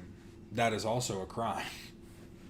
And that people take internet drama to extreme levels because you called the cops before you uploaded each of your content cops. The day before I released the Keemstar video, I called my local police and I was like, put me on the white list. Are you fucking serious? Yeah, I said, give me a call if anything happens. It is serious. Like, some people are really just out of their fucking minds. Was it a death threat? If you and Anisa received 2 human skulls in the mail after uploading the Tana content cop, would you just laugh it off? Oh, it was just a prank. No. So much for empathy, Ian. Nobody would have been mad had he just come out and said, listen guys, I'm pushing 40, I'm getting too old to bully people. Men noticing each other's hairlines is like women noticing each other's eyebrows. At least that's the way I think about it. People online, this is the content I'm going to be making going forward.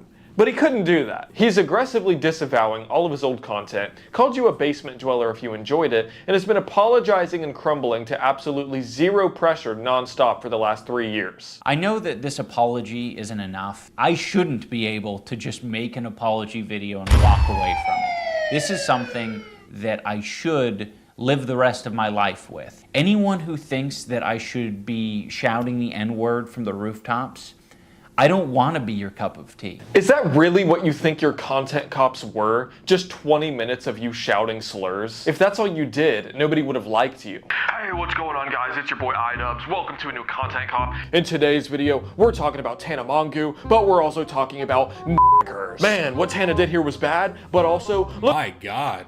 Bro just... okay. Look at this nigger. What? Oh, okay. He's being a little clever with it.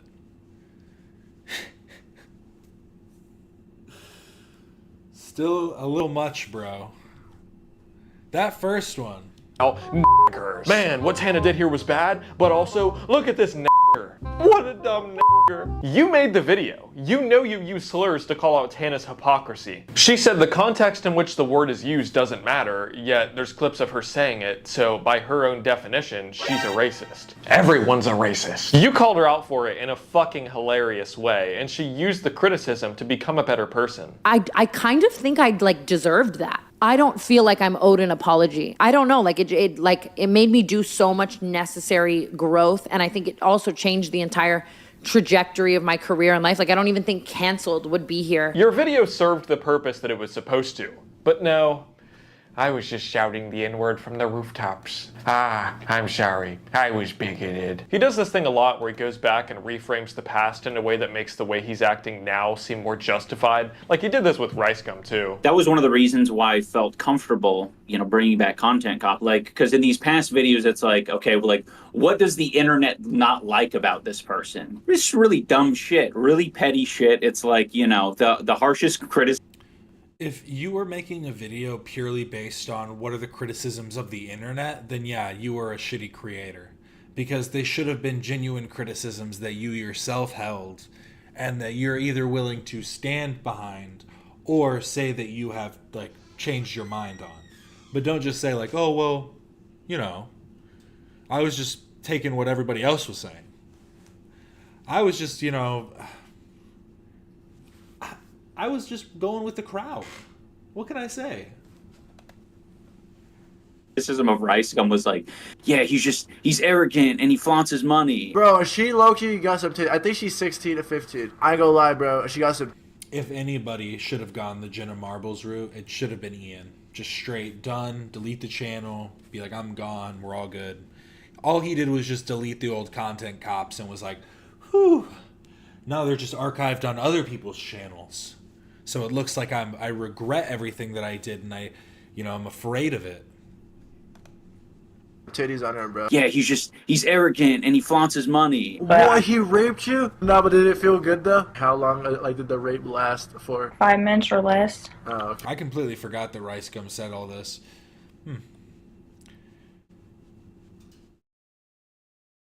We won't we'll just move on. Okay, so it's not that bad. Did you sue him and shit or no? Guys, if you want to rape her, she won't sue you, so. Yeah, he's just insane. He's arrogant and he flaunts his money. I'm gonna say this one more time, but you made the videos. Stop downplaying the validity of the criticism you gave. These videos were valid, and you've always had empathy. Have you ever truly met someone that doesn't have empathy? Like maybe, the people you made the Content Cops on that you hate so much now? See, I do wonder if a lot of people have... See, I think most people have levels of sympathy where they're able to understand how... But, like, empathy is when you are able to put yourself in that person's shoes and truly feel what they're feeling, which I do think is, like, a harder, like, level of, like, emotion. But I also don't think that Ian is super good at, like, expressing his empathy, I guess.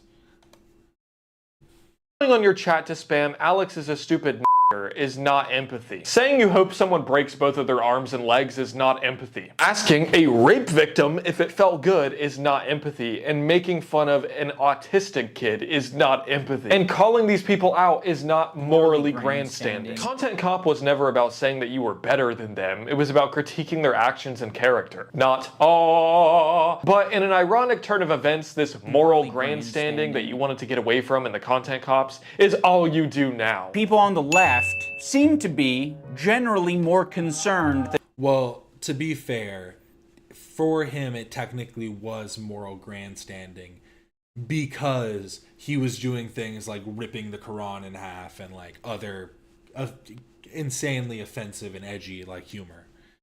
So in a sense, it doesn't make the the things that he was like critiquing invalid, but it does make him seem less genuine in his like level of critique, I guess. Than people on the right. You could say that people on the right are mostly concerned about themselves. That might be like a fair assessment. Modern Idubbbz contradicts himself at every corner, so much so that it made this segment really easy to write, because Who the hell is that? Is this a content creator, or is this his friend? I feel like this is his buddy.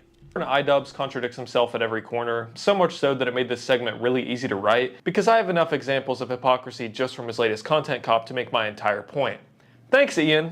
After the content cop, I noticed a huge influx of concerned trolls. They're trying to, make people crash out, as I was kind of indicating in my video. Man, those concerned trolls, they're real jerks, aren't they? It's what I would say if you didn't spend 66 minutes doing it yourself. Looks like Ethan could just use a hug. Maybe if Ethan's able to get some help, maybe if he stops harassing other creators, maybe if he does these things, eventually he'll find peace and we can rekindle our friendship. Hope that you can do better is such a great thing to say. It's like, you're a piece of shit. Maybe if Ethan's able to get some help. That seems a little bit hypocritical, Ian. Are you okay? Are you crashing out? In case you just came from a time machine from 2017 and you don't even know why the H3 content cop even exists, I'll explain it to you in a way that anybody could understand. H3 and Hassan Piker have a show together. 63 episodes in, H3 made Hassan Piker angry with political disagreements. The show is cancelled. H3 Hassan Piker fighting like mom and dad. Hassan Piker's yes men who used to like H3 go, okay, H3 bad then, fuck your fat head. So they start fighting with Ethan publicly as well. Meanwhile, Ethan gets a dog and oh boy, this dog loves to shit. Olive has Giardia. It's a bacterial infection in the intestines that makes you have diarrhea. Sonny's crawling around. He's putting everything in his mouth. He's at that age. He has Giardia. And now, I think this morning, I had diarrhea. Oh my God. Later, H3 confirmed that their children did not have Giardia. It was just a little stomach bug. Baby fine, baby healthy. The Hassan Piker yes men go, here is our chance. Here's how we can get back at H3 for disagreeing. We can remove his kids from his house. He lets his dogs shit all over his mansion, and he just leaves the shit on the floor. And he has kids, and his kids crawl into the dog shit, and I don't know if they eat it. It makes sense why he doesn't care about Palestinian children when he is neglecting his own. It is worth noting that Idubbbz and his master are friends with Hassan Piker and his meat riders, and are also friends with H3. H3 said, hey Ian, I'm being harassed by these people, you've been to my house, and you've seen my kids aren't rolling around in dog shit. Can you make a tweet standing up for me? Ian and his master thought long and hard. And then they said, no, motherfucker. Fast forward a little further and boom. It is us, CPS. Ethan got rightfully mad and streamed the same day, expressing frustration that Anisa and her husband were silent. Now that you're caught up, here's some textbook hypocrisy from Idubbbz. Our silence means something. Even when we don't say something, they think we're saying something. Who do I believe? Does their silence mean that they're picking a side?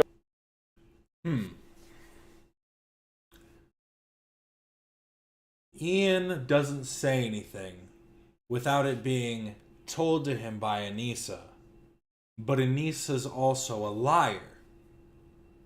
So how do we know what the truth really is? I'd say believe neither of them. Or am I just reading too much into it? I don't fucking know. This is your emotional dumping ground. It's horrible. This is not what podcasts are. Ian, that is rich coming from you.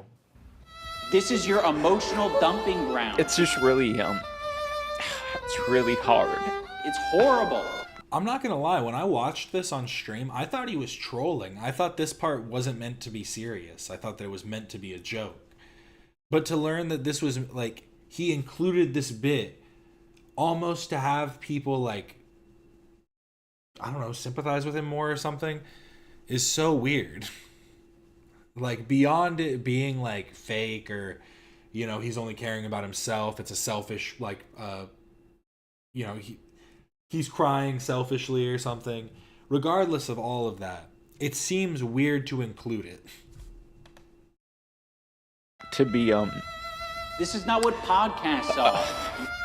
A couple online. But wait a minute, there's more. I think something that's very important to me in bringing back Content Cop is to be fair. This is the funniest claim that he's made so far, because after watching all 66 minutes of this boring-ass content cop, this is the least fair one he's ever made. You didn't mention a single time why H3 was mad in the first place. Ethan was mad because the online harassment led to CPS being called on his house. Why did you not mention this? It would have taken 10... Because, that was a good thing? Did you ever think about that? 10 seconds to mention that. That seems pretty fucking important to the story you're telling. You can't just show someone's emotional reaction to a fucked up situation and then paint them as crazy without explaining why they're crashing out. Oh yeah, look, Mike Tyson is punching the shit out of this guy on the plane. I mean, Mike is crashing out. Get him, Mike. Is he off his meds? Is he okay? Yeah, the guy who's getting the shit beat out of him, he didn't harass Mike Tyson for 10 minutes before and get 10 prior warnings. No, that didn't happen. No, Mike Tyson, he lost the plot. Ian, where's the empathy? Ian is very malleable. He's the friend in high school who ditches his friend group when he gets his first girlfriend. No, like actually, he missed his best friend's wedding for his wife's tattoo appointment. That's insane. And it was this piece and gets his specifically? first girlfriend. No, like actually, he missed his. Which one? Which one was getting married? Best friend's wedding for his wife's tattoo. It's a big piece. This definitely took a while. And hey, it's not like she didn't schedule it beforehand. Maybe they should have moved the wedding. Appointment. He went from hanging out with Joji, Post Malone, and PewDiePie to hanging out with a group of truly mean and hateful political extremist retards. His content cop featured America deserved 9/11, dude. Fuck it, I'm saying it. U.S. military? Boo fucking who? I hope you get PTSD. And my favorite. You're not forming memories at 3 years old, and it's very rare that you're forming memories at. You know, I was going to say, well, before he was friends with Max Mofo and they were doing like hair cake and shit like that. But I guess it's not as bad because these people are not attempting to be edgy. These are actual stances that they hold, regardless of if they say it's out of context or whatever. Like, come on. At 5 years old. This was in reference to the H3 CPS call and could only be said by such a hateful, childless cat lady. I wonder what other fucked up things you can justify with this mentality. Oh, that baby that got raped? Well, he won't remember it. Are you a fucking idiot? Even if you are forming any memories at 4, you're not going to be able to remember them past like 15. But this segment is going to focus on Anisa specifically, who built all of these connections, you know, through her pure talent and creative artistry and charisma. And I'm just fucking kidding. She'll always be remembered as Idubb's wife. Now, you could watch 42. No. Anisa's husband's wife. 2 videos from More Pegasus to learn more about why you shouldn't like Anisa Joma. Or you could save yourself 20 hours and I could sum it up in 30 seconds. Anisa got with Idubbbz in 2016 after Leafy Is Here rejected her. When they got together, Idubbbz kept her pretty private for the first couple of years because he didn't want to put his image. I did not know this part. Real question. Who wants to fuck at Leafy Is Here tonight, Nashville genuine offer? I thought you would never ask. I will shield you from the storm with my breasts, my son. That is a very weird thing to say. Uber danger. Is this Danger Dolan? Rejected her. When they got together, Idubbbz kept her pretty private for the first couple of years because he didn't want to put his image in her hands. I feel bad doing it while he's filming a content cop. He doesn't trust anyone. I don't think he ever will, but I'm by far the closest person he does trust. Oh, how this did not age well. I just want to ask him if you've always been shitting your pants. No. Because since I've known you, you've always been shitting yourself. Ian, if I could go back into 2017 and tell you, if you stay with this woman, your biggest fear will come true. Your image will be dragged through the mud more than the subjects of any of your content cops ever were, I would tell you. I'm sorry we couldn't save you. Sam Hyde tried to warn you, but by then it was already too late. Mark my words, that woman is going to ruin his life. Anisa has continuously diminished his reputation over and over by starting an OnlyFans problems to fans on Discord, calling Ian and his family's last name ugly, publicly saying that your husband was destined to lose his posting videos of your husband getting beat up by a girl, making cringe TikToks, calling her husband trailer trash. I hate young male audiences. You know, the ones buying my OnlyFans. Ian, have you always been shitting yourself? She posted nude pictures on the same day as her wedding. She made him take her last name. Young men against porn? That's just... I was looking at the other screen for a second. What the hell? I'm not even gonna go back. Andrew Tate shit. Everyone who disagrees with me is an incel. I only shave for OnlyFans, not for Ian. If my girlfriend shaved for strange men on the internet for $9.99 per month, but not for me, she would not be my girlfriend. She would be my ex-girlfriend. Ian, this woman does not respect you. She takes every opportunity she can to put you down. How can you not see it? So for Ian, for example, like I would say Trashy or Trailer Park would be one. Like lame, stupid, loser, dumbass, ugly, frumpy, like untucked or like a bit unorganized. And we were unkempt. Inside the Uber, and we were with Ian and Anisa, and Anisa said that like her mom only had two expectations for her to marry someone that was rich and also to be of her religion, right? Anisa goes, well, I mean, I didn't get someone that was of my religion, but at least I got one part of it right. He's rich. And then she like laughed about it, and then he was in the car, and you could tell he was bothered by it. All night he was coughing. I was like, oh my God, this is gonna be so bad. He still would have lost to Dr. Mike, even if he could breathe and didn't have fractured shins. She put Idubbbz in a situation where he chooses to defend her or his career, and this is not a good position to be in. She could have stayed out of it by keeping her mouth shut and her legs shut, but of course it's not all her fault because nobody is making Ian say this. I love my girlfriend, and I'm totally fine with dudes jacking off to pictures of her on the internet. It's a pussy, dude. And then there's no special It's a pussy dude? Never heard of one of those. What's a pussy dude? Pussy. It doesn't be her on the internet. It's a pussy, dude. And then I don't know why that just sounds so funny to me. They just hit the market. The pussy dude. There's no dudes jacking off to pictures of her on the internet. It's a pussy, dude. And then there's no special pussy. It doesn't become less valuable the more people see it. If her pussy is just a pussy, I mean, I don't even care about this. Like, do what you want. This part is kind of like secondary to me. Whatever. The part that I find interesting is that he seems somewhat uncomfortable because what you should just say is you shouldn't be trying to argue it. Some people are going to agree with you. Some people are going to disagree with you. At the bottom line, it's about at the end of the day. Sorry, too many sayings. But at the end of the day, as long as you are okay with it, that's all that matters. You should be like, if people are going like, your wife is selling pussy pics, you should go, yeah, and go buy them. If that's how you genuinely feel, you shouldn't be trying to convince them that it's okay. Then what's wrong with other dudes having sex with her? Come on over, everyone. Check out my wife's pussy. Yeah, you can even touch it if you want. Oh, what? You think that's wrong? Who cares? It's just a pussy. You know that way of thinking is dangerous. There is inherent value of your partner's body and the exclusivity that comes within a relationship. It's not special if everyone gets to see it for the price of a Big Mac meal. And what a fucking insult to your wife. You know, before I made this video, I was starting to feel kind of bad for you, but after hearing that, I don't. Fuck you, Ian. No, yeah, that is kind of true. I mean, he's talking about her the same way that she talks about him, so it's like, at least they're like, you know, in a mutual relationship. They do it to each other.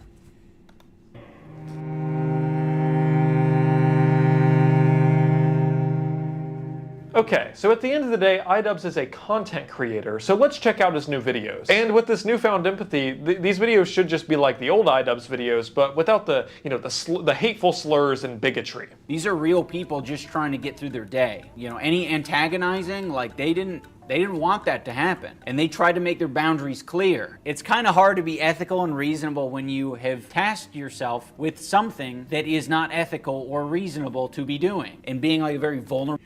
He looks like a girl you'd meet at the library. Like she's trying to find her glasses. She's like, I don't remember what table I left them on. Person, whether they're disabled. I have osteoporosis. Whether their car is kind of shitty or broken down. Oh, Idubbbz CB. And basically being like, all right, this person doesn't seem like a threat because their life is kind of in shambles. This is not what podcasts are. Okay, this is a 16-minute video of Idubbbz explaining why it's unethical to ask someone to bring their shopping cart back because they might be having a bad day. Okay, I mean, that one hurt to say out loud, but maybe his other videos are better. All right, we're starting out with bok choy. By the way, there's gonna be a lot of chewing noises in this. I hope you guys don't mind. The choice is yours. I actually prefer the leek, I think, over Chinese celery even. Dude, are you awake? You sound like you're 30 seconds away from falling asleep throughout this entire video. Forget Sleepy Joe, we got Sleepy Ian. Or I guess Sleepy Joma. A little bit off at a time. I thought I was doing a good thing. I was peeling this part off, but that's obviously dug into the seed.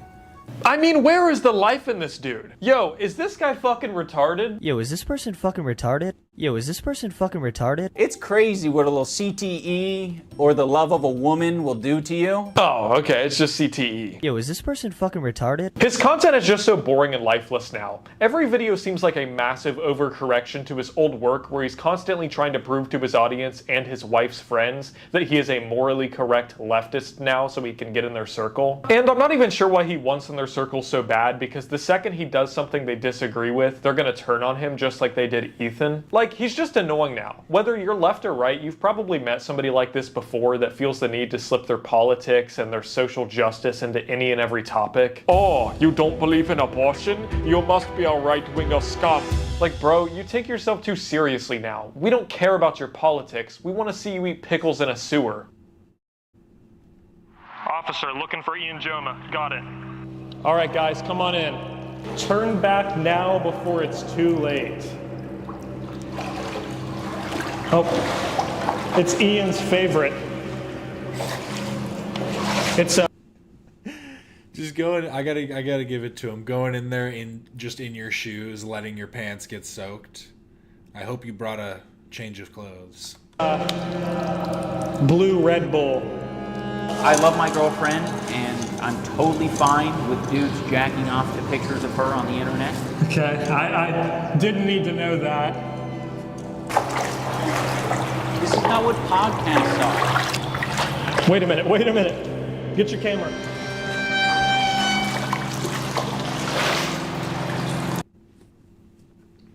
He actually did it.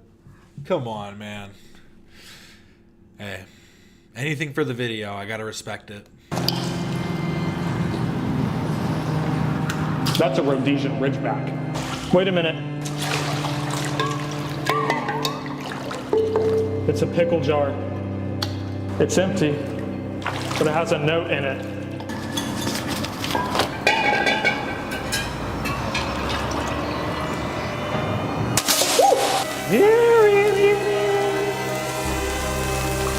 Where are you? Ian Joma! It's okay when I'm hated, but when other people are hating me, strictly off limits, guys. Where are you? I want to fucking kill myself. Officer Ian Joma is gone. I repeat, Ian Joma is gone. He better post some bloopers.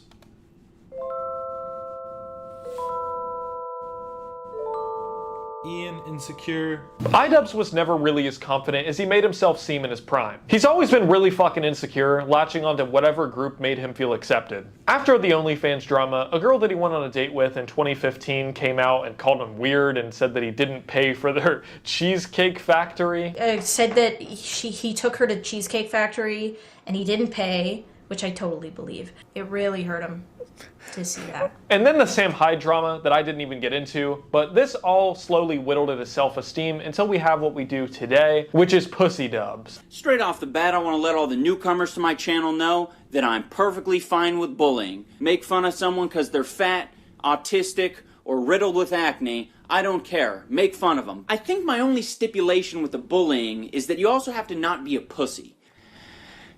Yeah, I've just seen...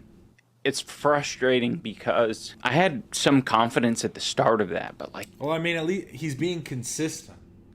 He's stopped being a bully because he's a pussy. So, like, he's just, you know, kind of a bad point, my friend. Come on, Isaac Kearns. Every video I put out, I'd be like, oh shit, like, the views aren't good, the comments aren't good. It just kept getting worse and worse. Idubbbz. Hey. Get shit on, I guess. I mean, try harder. There's a lot of ways that you can kind of, you know, work your way out of that funk. But just continuing to, like, beat the dead horse is not going to revive it. You don't need to keep apologizing. Nobody was mad at you. Idubbbz made a number of videos where he used the N-word fully uncensored, where he put my face in videos and called me, you know, a and like my work made him want to kill himself. Most of these videos have been privated. Ian never talked about this woman, never made a video about this woman. She's mixing it up. It was Chris Ray Gun she was talking about, but Idubbbz still fucking apologized. I totally get Francesca's feelings of like, you can't like undo 5-10 years of harassment. And on the same podcast, this woman grilled Idubbbz for not apologizing to Jinx specifically in his apology video just because he was black. But instead of defending himself and saying, I didn't make the content cop on Jinx because he was black, I made it because he stole content.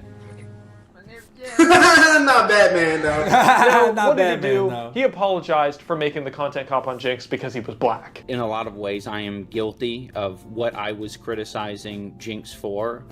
Yeah. Say what? That's something you done. Yeah, I love that movie. Yeah. Yeah. I always loved that Jinx always says something and then immediately looks confused after it. Say what? That's something you done. Yeah, I love that movie. Yeah. Yeah. Yeah. Jinx deserves his own apology. And You folded under zero pressure, dog. No one even knows who the fuck this woman is. An apology is not enough for me. Yeah. And I don't think there's anything that he can do that will ever be enough. Yeah. You hear that, Ian? You are apologizing to people who are saying that an apology will never be enough. You can't please these people. No, not that an apology isn't enough. That there is nothing that could ever be enough. And I'm sorry, but sometimes we have to learn to forgive. That is the only way that we can move on. You're apologizing to people who are saying that an apology will never be enough. Yeah. You hear that? For me. Yeah. And Fuck this woman is. an apology is not enough for me. Yeah. And I don't think there's anything that he can do that will ever be enough. Yeah. You hear that, Ian? You are apologizing to people who are saying that an apology. What if I gave you $1 million? What if I gave you $1.5 billion? I think you'd probably forgive me. That's the one stipulation. You only get the money if it's written down that you, and we have it written in a contract that you forgive me, and we have in like a, what do they call it, where you can't defame me afterwards, can't talk about the lawsuit, anything.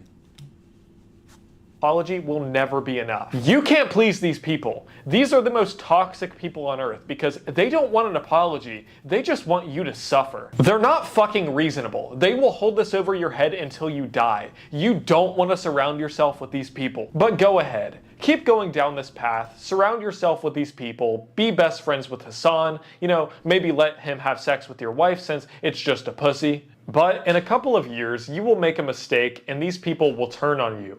You will have already pushed away all the good, reasonable people of the internet, as well as all of your friends, and you will be left on a non-compete and NDA, yes, thank you. Sinking, drowning ship with you, your wife, and her pussy. it's a pussy, dude.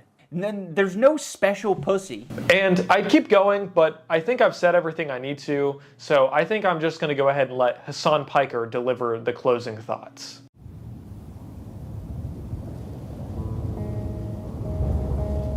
They have a shelf life because they inevitably become their own worst enemies. They inevitably cook themselves. You might think you're riding high on the slop for a little bit. You might think you're getting showered with praise. An army of anonymous Redditors telling you you're brilliant. Beautiful stuff. See, not going to watch the whole video. That way it's not copyright infringement, see? See? There you go. A little trick for you. Let's see what Alex is up to. On the subreddit and stuff complaining wow. about this. This isn't about the other contestants. Walking it out. contestants. Leave the other contestants. Oh, I'm not even showing them. By the way, the other entries were good. But I just want to make this clear to our audience. Do not go after the other contestants. No. We love them. No beef with them. We love them. And good. They get the money. They get the money. Yeah, that's fine. They get the clout. They get the billboard outside Barstool headquarters. Oh, and by the way, don't be surprised if one of the winners is a Barstool employee. Yeah. They're going to get their own podcast with a fucking... So congratulations to the winners. This beef is with Wheelcraft Mayo and now apparently Barstool. Dave Porkboy. You know what's good on... Amazing stuff. We are about to move on to the next video I have, which is what did you get Alex's video. But then, here's what I'm trying to decide on. I don't think I'm going to watch this whole thing, obviously, because I think you should go watch it on Alex's channel. Go give it a like, obviously. But we're going to get through a portion of this, and then should I do just the Bohemian Grove reaction, or should I save that for a stream later and do a reaction to Sam Hyde loses it on Bradley Martin's Raw Talk? You could also turn it off. Yeah, it was so weird having Mayhem Miller on. And you could tell he's on roids. His voice sounds so insane. Trying to avoid it, yeah. Trying to avoid it? Yeah, we'll get to this later. But right now, what we have is the many good deeds of Ethan Klein. He really flipped the script and dropped a love video while they're on break. Beautiful stuff. What did you get for your birthday? There you go. I got a picture of me and my dad. Recently, my dad had passed away with cancer. Oh, I'm so sorry to hear that. I got a picture of me and him. Oh my goodness. Oh, That is my. just- Okay, so how recently did your dad? Did I know that the guy who had the sub that exploded, his dad and granddad were in the Bohemian Grove? I did not know that. It's deeper than we think. Dad passed away. Sounds like pretty recent. November. Wow, I'm so sorry to hear that. It happens. It happens. Wow, what do you say to something like that? I don't know. Can I do something? I don't know if you know me. I'm on YouTube, kind of a famous guy, kind of a big deal. If you Google Ethan Klein or H3H3, you'll find me. I want to buy you a birthday present. Oh, that's so sweet of you, Ethan. You don't have to. No, I want to buy you something special. It's such a special birthday for you, and I just feel like I really want to do something special for you. Well, what's your favorite store to shop at? American Eagle, Aeropostale. You know what? You email me. I'm gonna buy you $1,000 gift card to American Eagle. Oh, wow.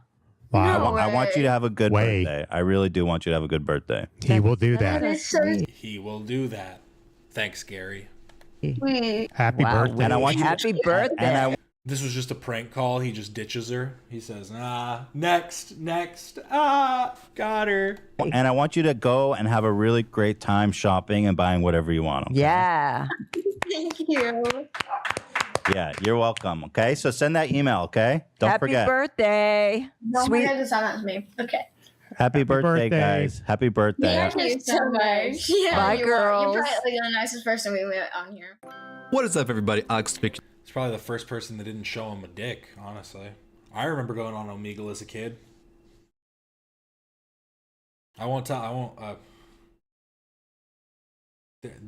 There were always some bad things you'd see on there. That's all I'll say. Here. Today I wanted to highlight something that often gets overlooked. All the good deeds Ethan Klein has done over the years. Every time the show goes on break, it feels like a bunch of hate videos start to roll in. So I wanted to get ahead of the negativity and give something positive for the community to enjoy. Those of us who have been a long-time viewer know that Ethan Klein's a good dude. That first clip I played really captures that. You can really see it in his eyes, the empathy that he has for someone he just met. There Ethan is. Imagine he just sent her $1,000 Sharky gift card. Sitting at his podcast with his mom and his dad, and he just heard the news that some girl lost her father. And in that moment, you could tell he knew in his heart that he had to do something. And in honor of Ethan's generosity, all revenue earned from this video is going to go to the Esperanza Immigrants' Rights Project, especially in light of the recent ICE activity here in California. Keep in mind that there's probably a lot of good things that Ethan does that we do not see. It is more likely than not that Ethan has donated a lot to charities, organizations. No, it's more likely than not that he hasn't. He's a bad person and he actually steals from charitable organizations. Just saying, that video's like, who's gonna make that video about how Ethan has been stealing from all these different donation, all these different nonprofits? You ever heard about I can't even think of any off the top of my head. You ever hear of Music Beats Cancer? That's the reason they did the orchestra video, because Ethan was stealing from Music Beats Cancer. And people that we just don't see on camera. What I'm showing you here is just a small glimpse into his character. All right, now without further ado, let's jump into the rest of Ethan Klein's good deeds.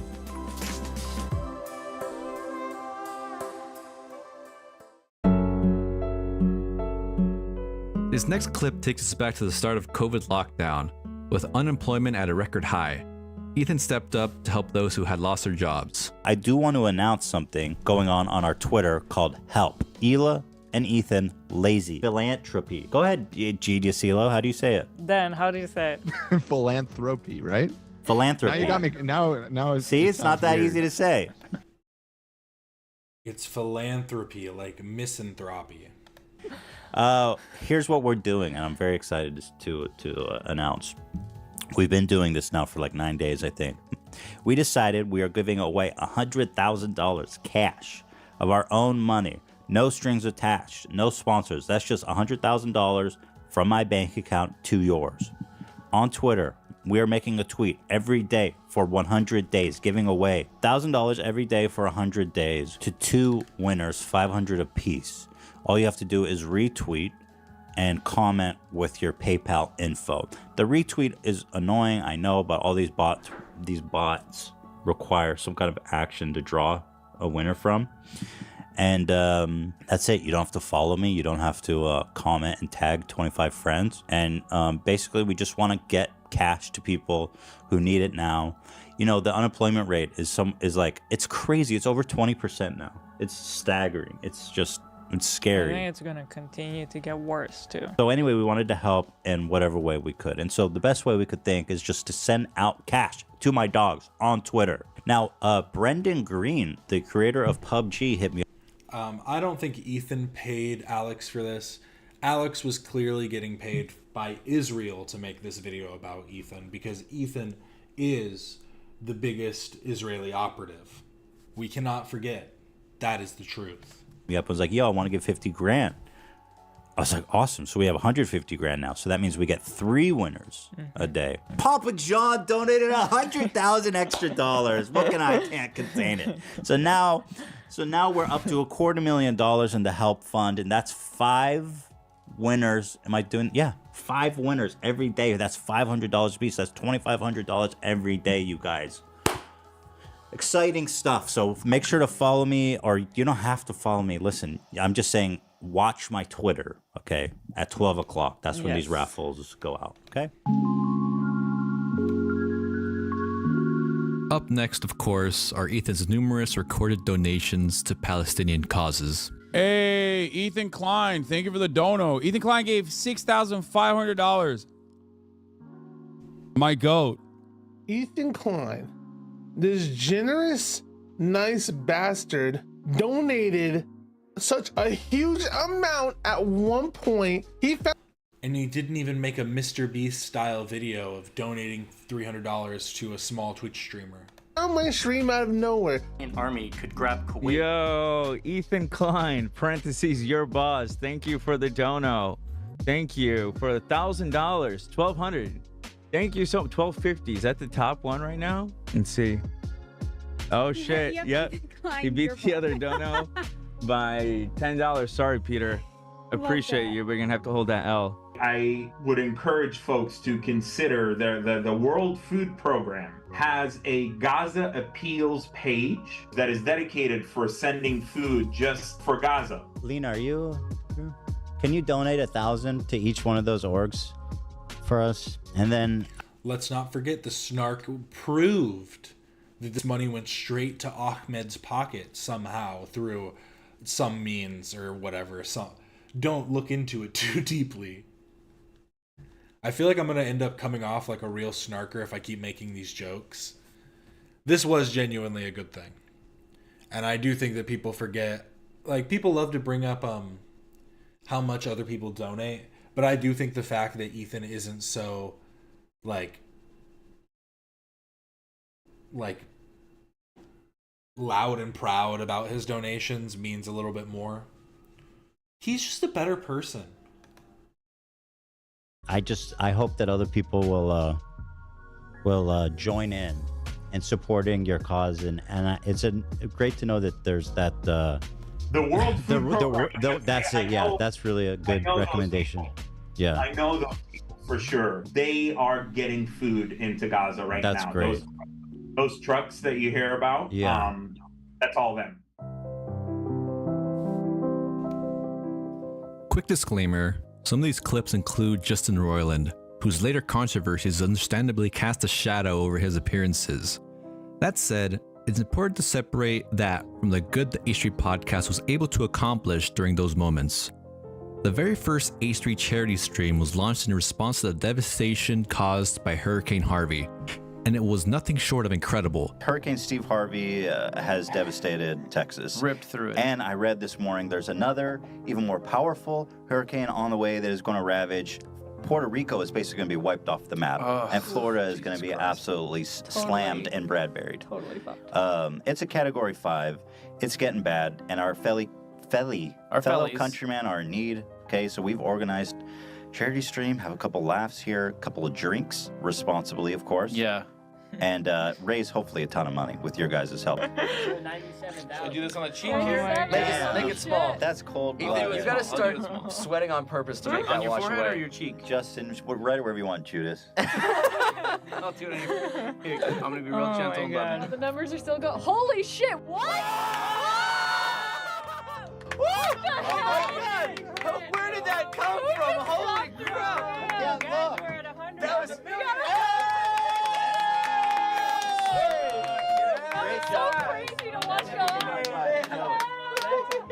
The community rallied together, and by the end of the stream, they had raised nearly $250,000 for those impacted. Ethan himself personally donated $5,000, setting the tone of what would become a long-standing tradition of generosity and using the platform for. It also spawned one of my favorite clips, which was them calling, I forget which evangelist church it was, but it was they called a Christian evangelist church and got them to pray for a fake character, and they spoke in tongues and did the famous Ricky Tiki Ta Ta Ta, Ricky Tiki Ta Ta Ta. Good.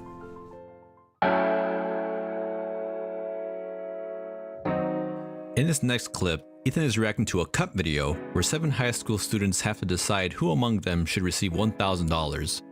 As the video played, Ethan and the crew, and even much of the audience, were skeptical of one of the girls who ultimately won.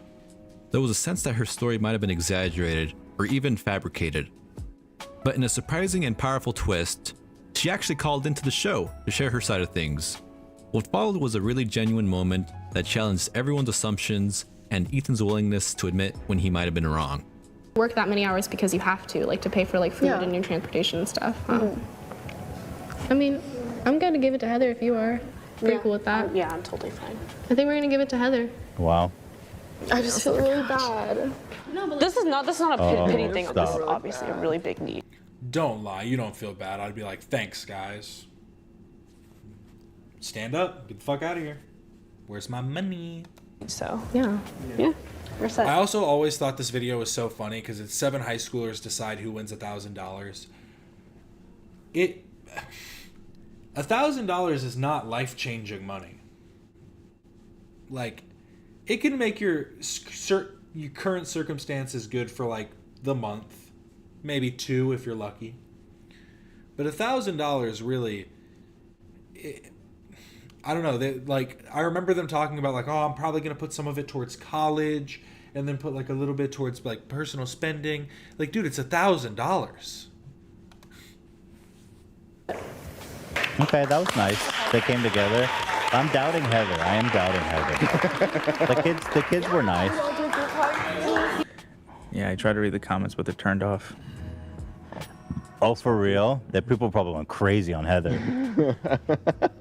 Basically, the whole story, I was working at Domino's, basically full-time. I stepped into management when I was only 16, and I was working like 30-ish hours a week, and the minimum wage in Washington was like $12 or something like that. So per paycheck, I was making around $500, upwards of $500 per paycheck, working full-time also as a student. And where I live, Ubers and like Lyfts are around like $15 to $20 per ride. So for example, in the mornings, I'd go to school, $15. I'd come back from school, $15. Okay, so that was your hard-earned money. That was all of my hard-earned money, and it went all towards rides, pretty much, because I couldn't get them from like friends or family. So it was just me, myself, and I. Well, you know what? Fucking hell, you did deserve that, Thawi. I'm sorry for doubting you. I think my life was too privileged, and a lot of people in the comments were saying, that's normal. No, I did end up getting $1,000, but it was weird because I didn't get the money immediately. I would kind of had to like keep asking them like, hey, where's my money at? I was Because, actually I wanted to think. They're so... I fucking knew it. Yeah, those companies are always like that. It's like, always bro, like that. It's like, they gave me the money because I need it. How long did it take before they actually paid you? I think it was like a month because I just keep sending them emails, and like apparently the lady was like out on like pregnancy and maternity leave, and so I had to get in contact with like a bunch of other people to get my money, but it was a handful. I mean, everybody in that room was convinced that you deserved it, right? So somehow... Except for the one girl in overalls. She thought she should be leaving with that money, and after she got voted out immediately, she was like, nah, I'm making this hard for everybody else now. There was a disconnect between what the viewers saw and what the people in the room understood. Yeah, there was a huge disconnect. All of the other cast members, we got to know their stories a lot more in depth. You know what, Heather? Heather, you know what? What's up? Give me your email. I'm going to send you $1,000, and I'm going to send it tonight. No. You don't even have to wait a month. Way. I'm going to send you $1,000. No way, Ethan. I'm sending you $1,000, and you tell those motherfuckers at, what was that channel? Cut. You tell Cut that Ethan pays on time.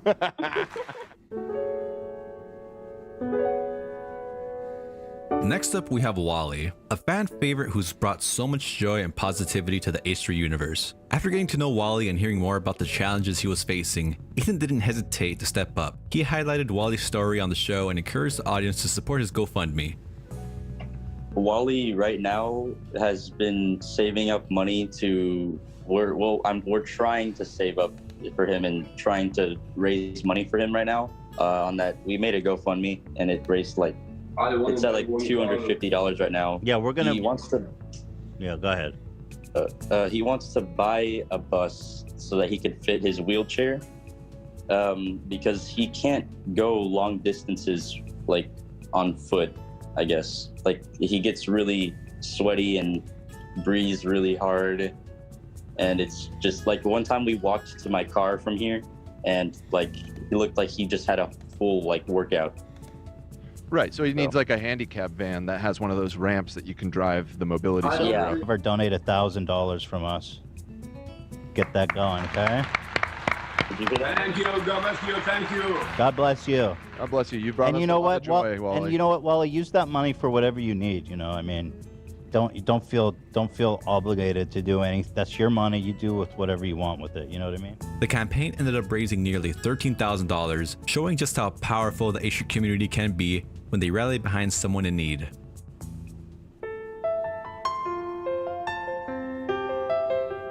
Up next is another powerful example. Ethan helped set up a GoFundMe for RS Glory and Gold, a beloved RuneScape YouTuber who was battling terminal brain cancer and facing overwhelming medical debt. Ethan used the platform to share his story and bring awareness to his situation. Crazy is, the minute it started to hit me, I was in the bathroom, and I'm checking Twitter, and I get a message from Tony Glory and Gold. You guys probably remember him. RS Glory and Gold. He's the guy that Keemstar falsely accused of being a P word and like ruined his life. He's the RuneScape player guy. He messaged, I'm saying it just coming up, right? And I get a message from Tony that says, quote, "I'm dying very soon. Can I call you?" I was like, what the fuck? I was not ready for that. That is.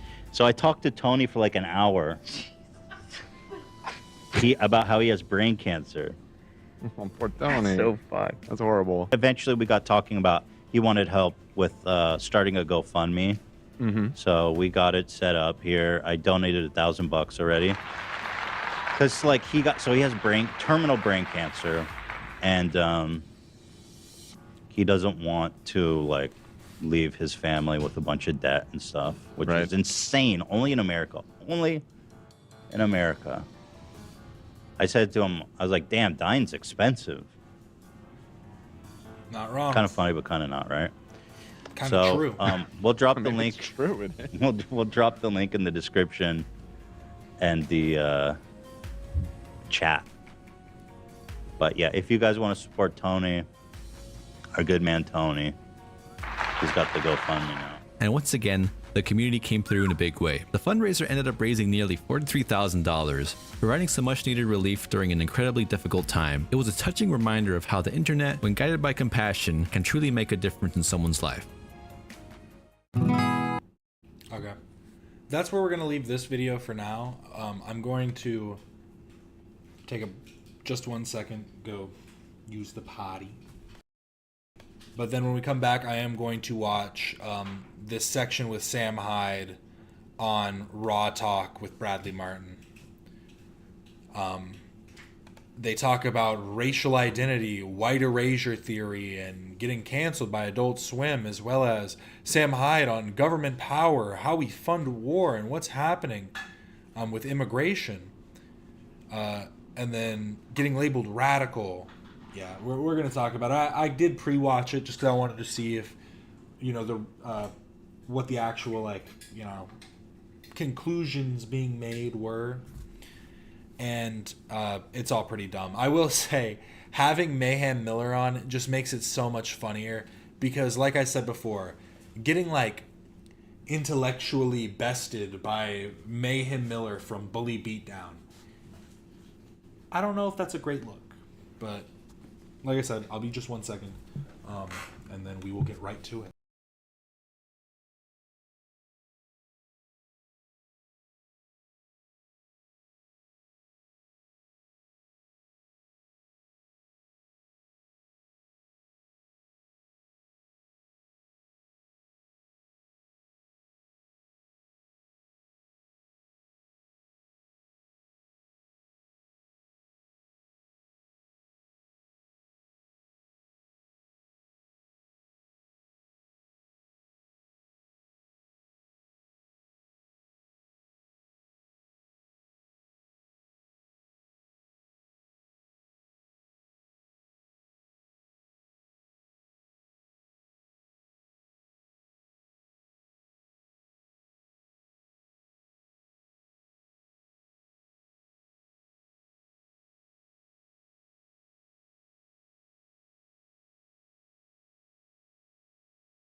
Sorry, had to also pull chicken out of the fridge.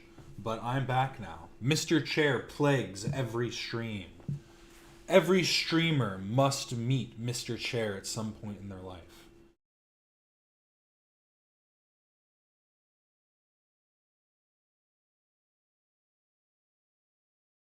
Olivia posted a new video on her page, and Conrad Casey commented, North Star Radio is a supporter. You are not my comrade. Back up, boy. I just hate the way that everybody tries to like drive the wedges between the crew and Ethan. It's so dumb. Because like, you have issues with Ethan. Just keep it at that. No need to try and like build a bridge between his crew members and stuff. It's weird. But let's get into this. Sam Hyde loses it. He absolutely goes mental. But this is on Bradley Martin's Raw Talk. Government shit. Well, on the Raw Talk, get some free money. And let's get back into this podcast. So what, like, you've been on a lot of like conspiracy shit lately. Government shit. Well, I mean, trying to avoid it, yeah. I also, this is why I'm just like, Sam Hyde, I think, can be funny, but a lot of his jokes are just him trying to be like as meta as possible, and it's so stupid. Like, he brought in these different kinds of weird, like, specialty cigarettes to smoke on the podcast because, like, I don't know, like, this is me making an assumption, but I'm assuming that he did it as a joke since Bradley Martin got mad about Sneeko lighting up a cigarette in his gym. So it's like, oh, you're going to tell me to stop? Like, that's my presumption, but it to me, it just feels kind of like childish humor, I guess. Pushing buttons for no reason. But this is less about comedy and more about his genuine ideas, so. Trying to avoid it? I mean, I don't want to it's hard once you start trying to pick this stuff apart because it's kind of opaque and difficult to suss out what's going on. I mean, podcast, bro. It's interesting, but it's hard to it's hard to suss out what not reality allowed in is, Canada. you know? Yeah. Did he just say he's not allowed in Canada? Wait, what? Fuck what Sam Hyde's saying for a second. It's hard to it's hard to suss out what not allowed reality in is, you Canada. know? What the fuck is he saying right there? I can't understand either of them. Interesting, but it's hard to it's hard to suss out what not allowed reality in is, you Canada. know? Yeah. What do you think about everything that's going on? You got any hot takes?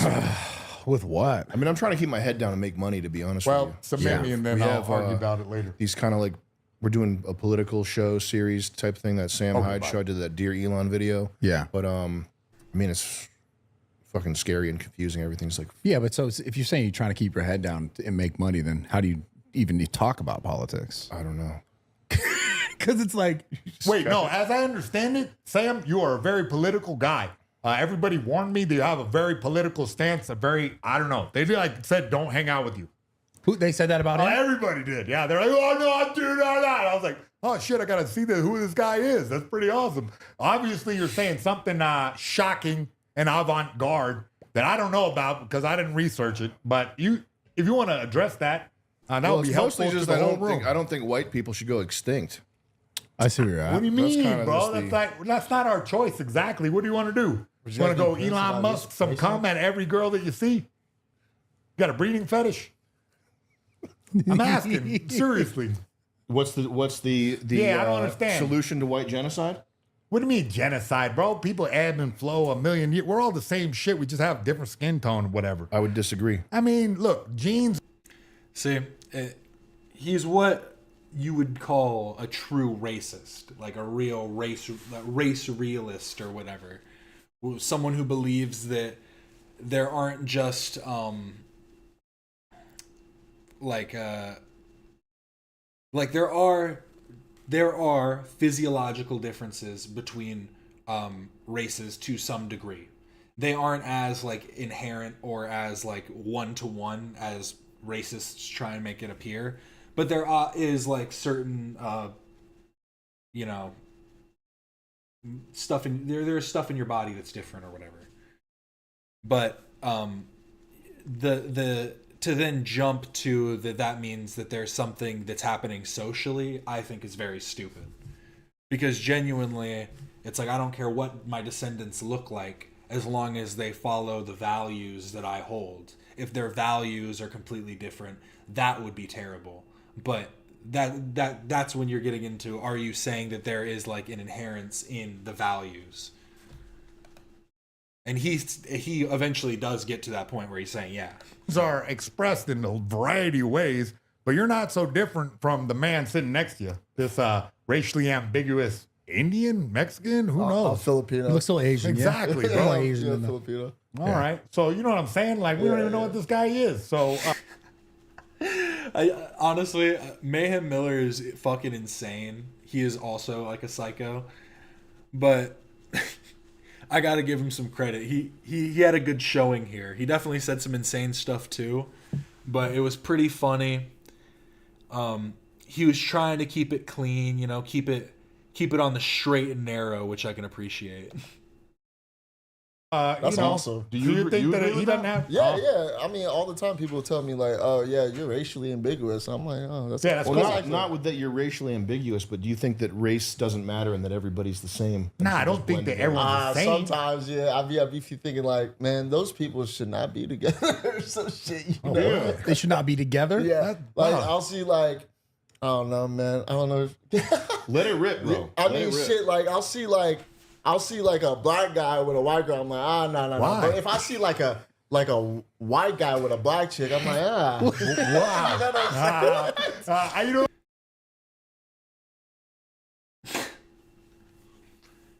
That coming from a Filipino is kind of crazy. But he likes the underdog story. Yeah. I get it. All right. Now, at first I thought you were racist. Now you're just like romantic. I get it. Yeah. Well, you're racist. A little bit. I mean, look, it's natural baked in. People are racist. Like, you want to argue with that? Like, look, it kept you safe for a billion years, right? But the reality is we got to punch that out of our own head because I don't think that it benefits society or humanity. Where I was like, when I heard that, I was like, okay, I gotta watch this because this is interesting. I don't know why Bradley isn't pushing back more, but he's right that everybody. See, that's the one thing I would say is like, it's not even inherent because it's just like,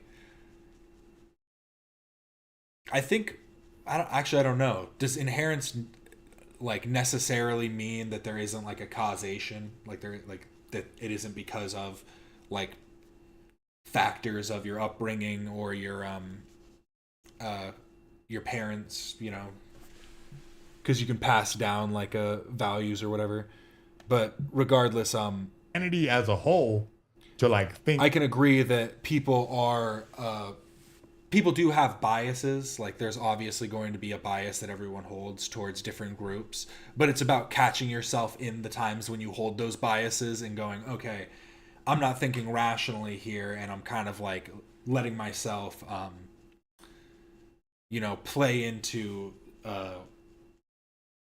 delusion, like your own delusion. Because realistically, like, if there's a white guy and all he's ever done is like every time he's seen black dudes, they've beaten the shit out of him. Like, you can understand why he might be scared around black people, but that doesn't mean that that's an okay opinion for him to have, like to think that all black people are scary. Like, you know what I mean? That's kind of where my stance is. Is like, you can understand where the root comes from, but if you're to say that like it's okay to understand why someone feels that way, but it's not okay to think that it's okay to think that way. Think like this, I have to segregate. We all have prejudice. We all have forms of prejudice towards different groups. Indeed. Each other. Let the chips fall where they may, I think. And just breed till everybody's the same color? Yeah, fuck it. It's going to happen eventually. One day, if we have enough. If we have tubes like Futurama where you could just go to fucking Hong Kong, it's going to be homogenized eventually. Or we just turn into fucking robots. So I would disagree, but that's all. Disagree with what, though? Because genuinely, what would be the issue with there being no more races and us all being a shade of beige if the values that you hold are the values of the,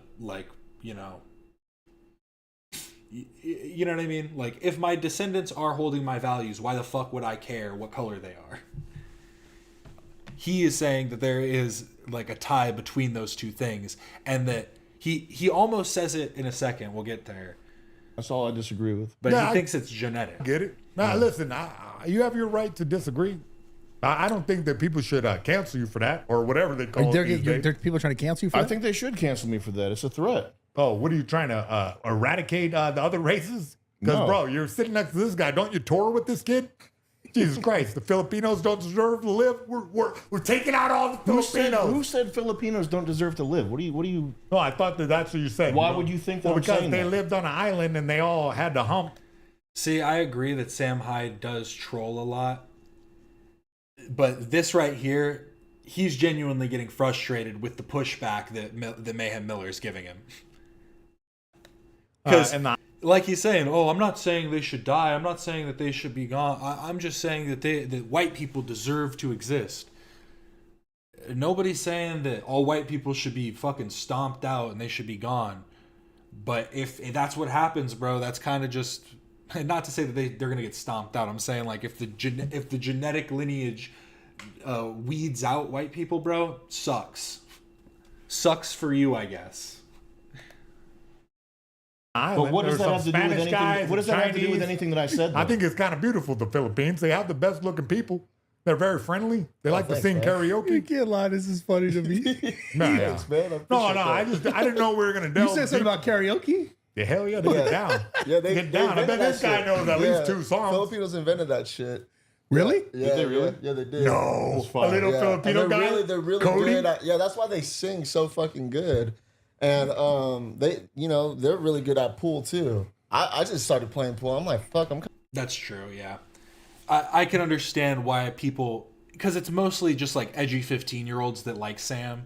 So they think that everything he's saying is just a joke. But then they're slowly being indoctrinated to believe it. And that's like I think that's the main issue. kind of good at this shit. Is Bruno Because Mars? he's just been getting more and more like public appearances. Sorry, I keep bending over. I have like 20 bug bites all over my legs, but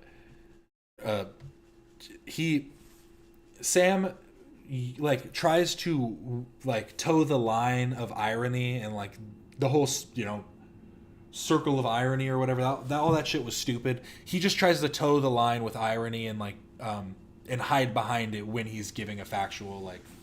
Not factual, when he's giving his opinion, like his true opinion. Mars Filipino, am I right? I think so. Yeah. He likes crystal meth. He's a likes great crystal singer. meth, and He likes Filipinos crystal love that meth? shit. Yeah. I didn't know that.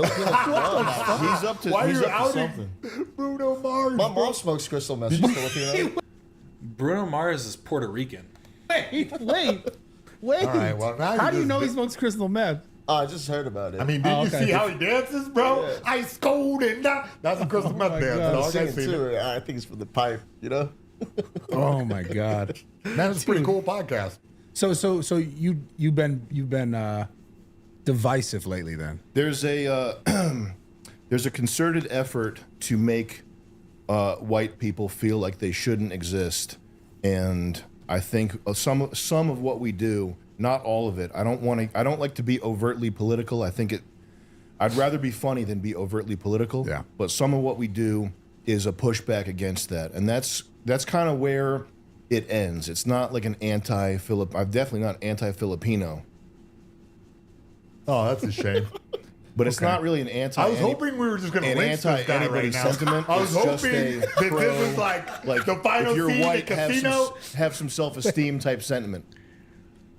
What Miller just said was crazy. He just said that he thought they were going to lynch him. But what Sam also said was crazy in that, like, yeah, bro, you shouldn't. It's like we bring the father figures back because men specifically shouldn't be feeling like little bitches and being like, oh no, I need to feel bad about my race. But you should understand the systems that have been put in place through racism and how we can counteract them in modern day. And to act like all that shit isn't real, and to then also say that well, again, we'll get there. It gets kind of crazy. I kind of just clipped. I like jumped through all these, and what I heard, it was like a perfect like it could have been perfectly clipped to make him sound as crazy as possible. If you're white, you should have self-esteem. Like you shouldn't think that your race should be obliterated off the face of the earth, which is what a lot of I white have great people self-esteem. think. I don't feel like they're trying to kill us or trying to get rid of us. So your case is a little different. Why? You believe that people are all the same and that race is only skin deep. It's just color. It's not a skin deep. It's cultural. Yeah, of course, we're all different. Yeah. But Race isn't cultural either, and this is why I just find it so stupid. In my video that I made about Charlie Kirk, I talked about this because people that talk about the white race, specifically in America, do not understand that around the world there is a bunch of like throughout history there has been a bunch of hatred between like groups of like Europeans and whatever. That like they I watched this documentary about a guy that was a former neo-Nazi that's on YouTube, and he specifically talks about the fact that you look like a lot of neo-Nazis and stuff look at like Nordic history and be like Vikings and this and that to like and use that to propagate their racism, when in reality Vikings used to fight each other and kill each other for land, and then would make trade deals with like Africa and stuff, and would take their ships and go and make trade deals with Africa. But then the one thing that I will say is that I feel like that'll be countered through by racists by saying that as long as everybody stays in their own areas, then everything's fine. It doesn't matter. We'll do trade with each other or whatever. So there is a little bit of a some chips in that armor for the racists, I guess. But I do think that that's true in that Americans seem to have lost any type of culture either in America or in their European roots, and so they try and latch on to this whiteness when you can associate with American culture, but so can all of the other races associated with America, or you can associate with your European roots, but what are those roots? Are you of German heritage? Are you of Italian descent? Whatever. If you're Italian or Irish, though, expect to be getting some bigotry as well. But I'm saying we're not so far away where we have to genocide people or something weird. You're wrong. I don't know where I don't know. Your logic goes, okay, we got to stop talking to the kids I coach that are black or something. Who said that? Or I cannot. Who said that? I can't date a girl of a different race. I train at a black gym. Who said anything about that? That's what I'm saying. So, all right, fine. But what are you saying? You're just saying that. That's what I'm trying to ask. I don't feel bad about being white. I'm just saying I'm a white guy. I don't feel bad about being white. You're saying an end result 50 years from now, something like that, where everybody's the same color, which means that white genetics, which are recessive. But it won't, though. Can I finish, bro? He cut him off here, and he gets mad. This is one of the parts when I was jumping around that I saw. He gets kind of pissed off that he cut him off, but he doesn't finish this statement where what he's trying to say here is that the white genetics, the recessive genes, will be weeded out, and somehow that means culturally white people will die off, not just that the pigmentation of whiteness will be gone. Yeah, sure. If you're interested, you don't have. If you're not interested, let's talk about Pokemon. Man. Sorry, but yo, let's talk about video games or something. If you're not interested, nah, come on, white boy. Are you interested? Listen, I'm listening to you. Come on. I do think this is funny because this is the one person where it's like if Sam pushes it, Miller might fuck him up. Like he might actually. I think they talk about it later that they're going to be training together and stuff. So this is just some nice ribbing between friends possibly, but. I think if Sam this is the one person that would actually like step to him and like start swinging. You're interrupting me. Excuse me, I didn't know you were making this entire theorem, but go ahead. You're saying that it's not an entire theorem. It's just one point. Go ahead. Go ahead, man. I want to hear it right now. If you don't want to, listen. I think that your logic's flawed, and I'll let you make your point. No problem. Let's hear it. I think your logic's flawed, but I don't feel the need to interrupt you. Fine. Like it's not it doesn't need to be an. Excuse me. You're right. It doesn't need to be an antagonistic thing, bro.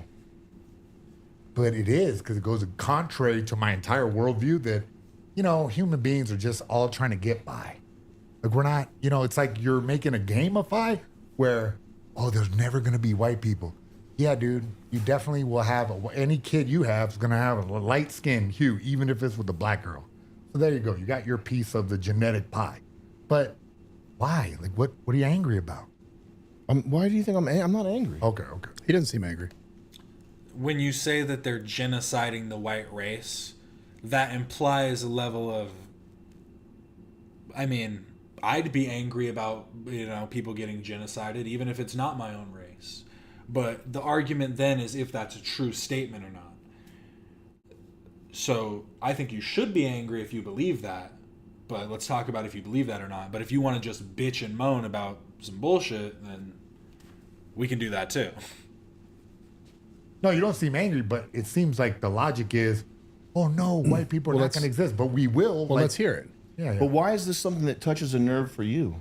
Because I think that it's more important that ideas move forward throughout time. Like, not necessarily your genes. Like, as a martial arts coach, I love that I do some moves that my art, it show my art, and it lives on when I'm long gone, I'm dead. That's cool, yeah. So to me, but it's why not so much I got to jizz on every girl that I see because, that's what I just have a different mentality. But why I didn't mean to not let you get your point out. Why does it make you angry though that I have this mindset that's different from yours? I'm not angry about it. I'm just vehemently. It makes me angry because it would mean that you're opposed to, interracial relationships and just race mixing in people that are of cultural descent or whatever. And I think that is bigoted and problematic and horribly dangerous to have as a worldview, because it leads to stuff like Nazis and so on and so forth. Opposed to this mindset. It seems divisive, and here in Los Angeles we're going through a divisive time right now where it's like hating each other for oh man, look at the melanin in his face, or look at his mom is smoking crystal meth. I hate her. She's cool. Okay, cool. She does mean karaoke. I sell to her. No, let's hear this though. I want to hear your perspective.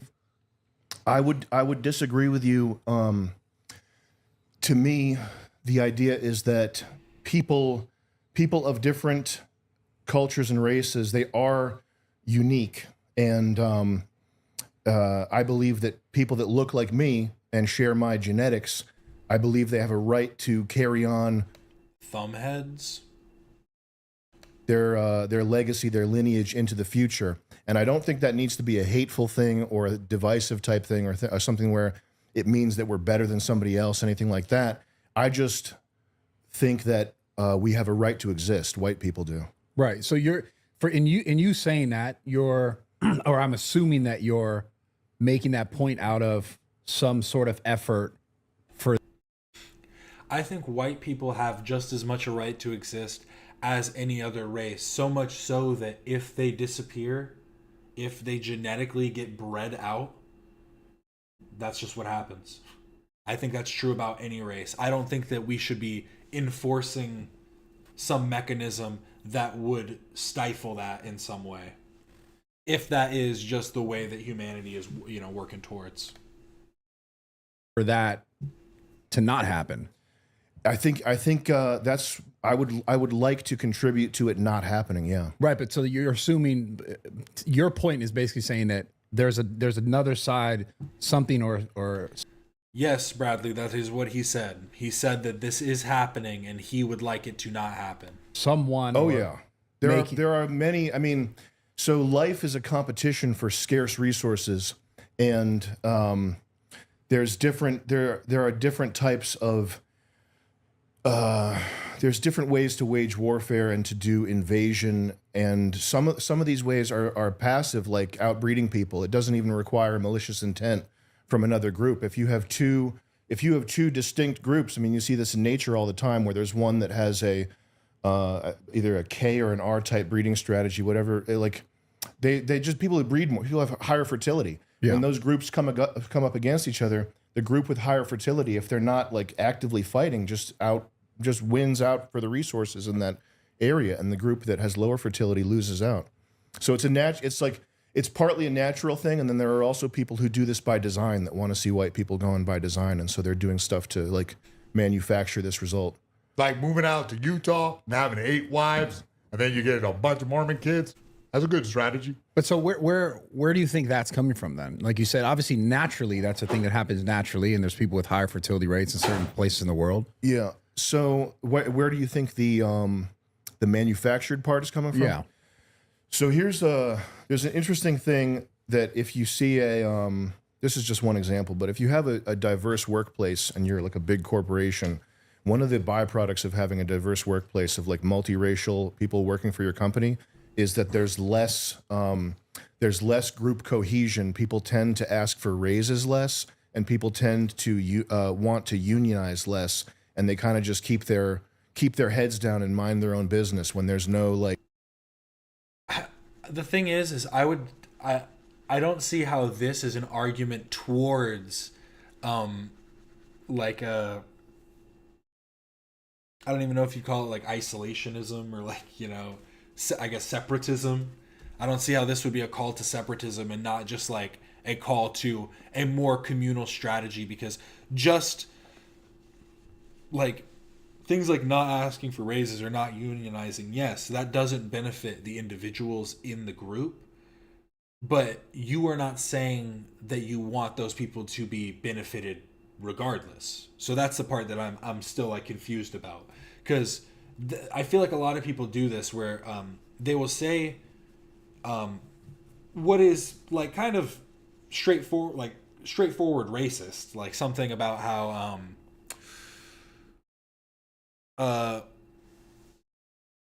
guess I have to start with the truth, like of using like a claim that you know, like when they say that black people commit like a higher percentage of crime or whatever, and it's just because they make up a higher percentage of people in poverty, or not that they make up a higher percentage, but a higher percentage of black people are in poverty.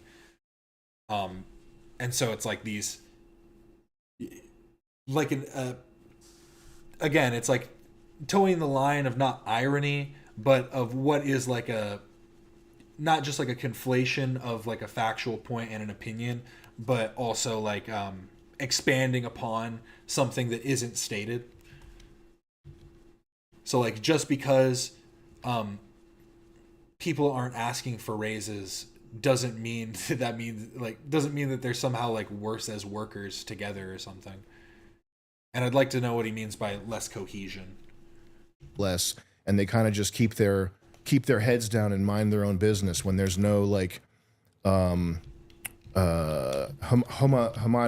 How do you say it? Homogeny?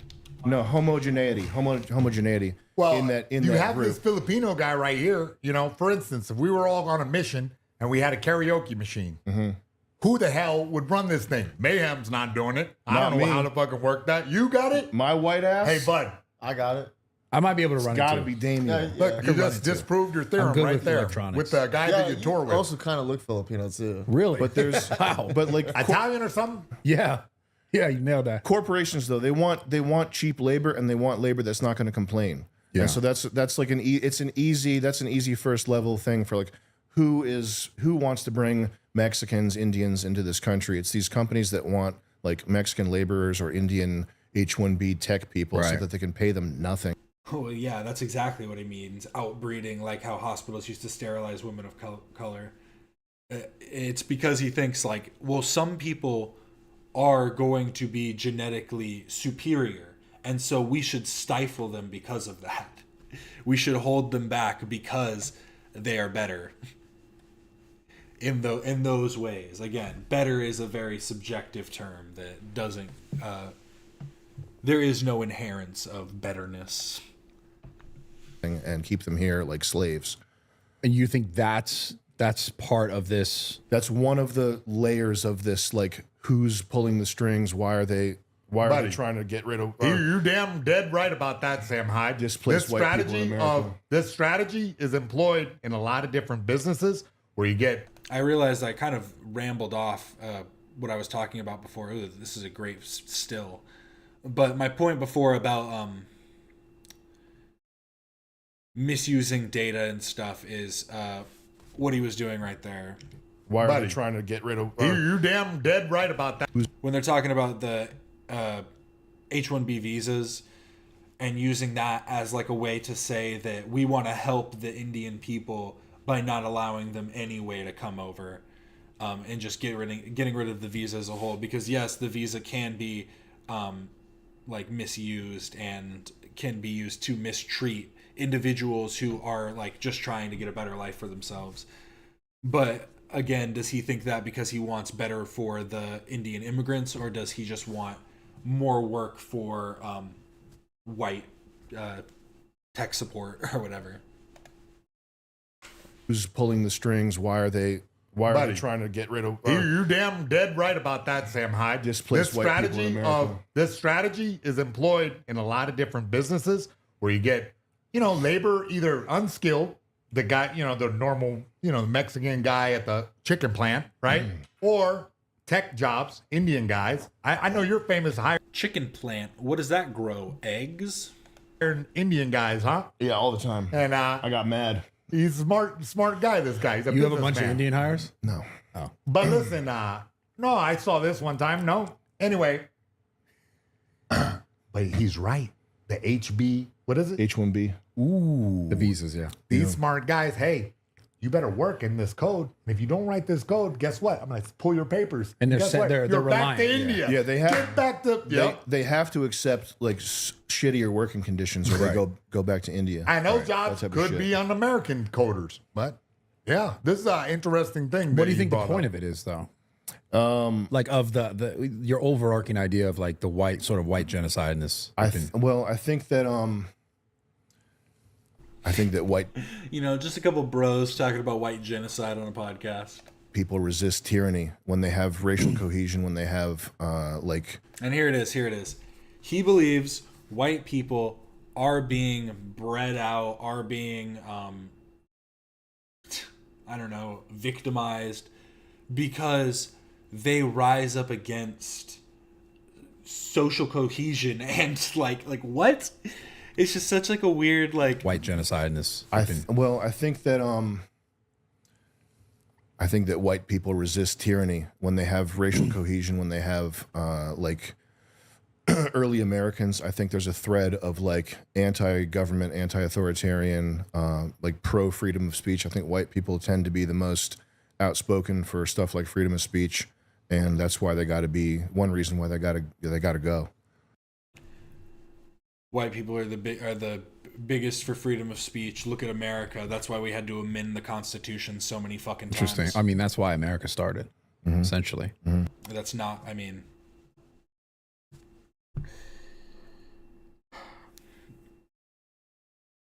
Freedom of speech was one aspect, but like there's a multitude of reasons that America was founded. Bunch of fired up white people. That's yeah, true. they were like, "Fuck these taxes and shit. We're out Yep, here." yep.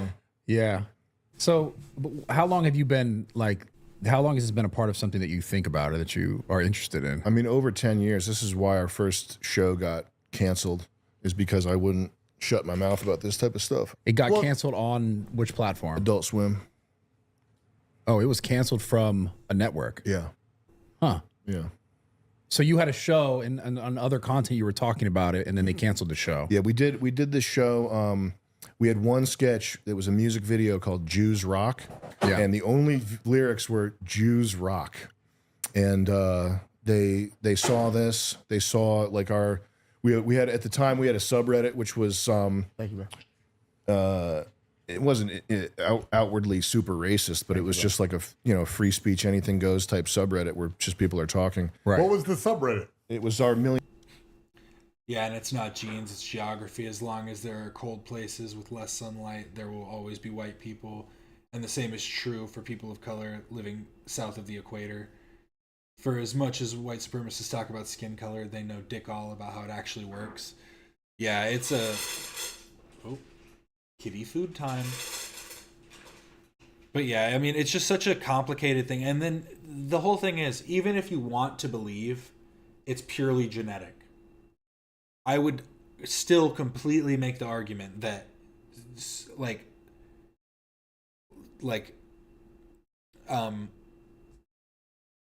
beliefs and like social interaction and stuff has nothing to do with your genes.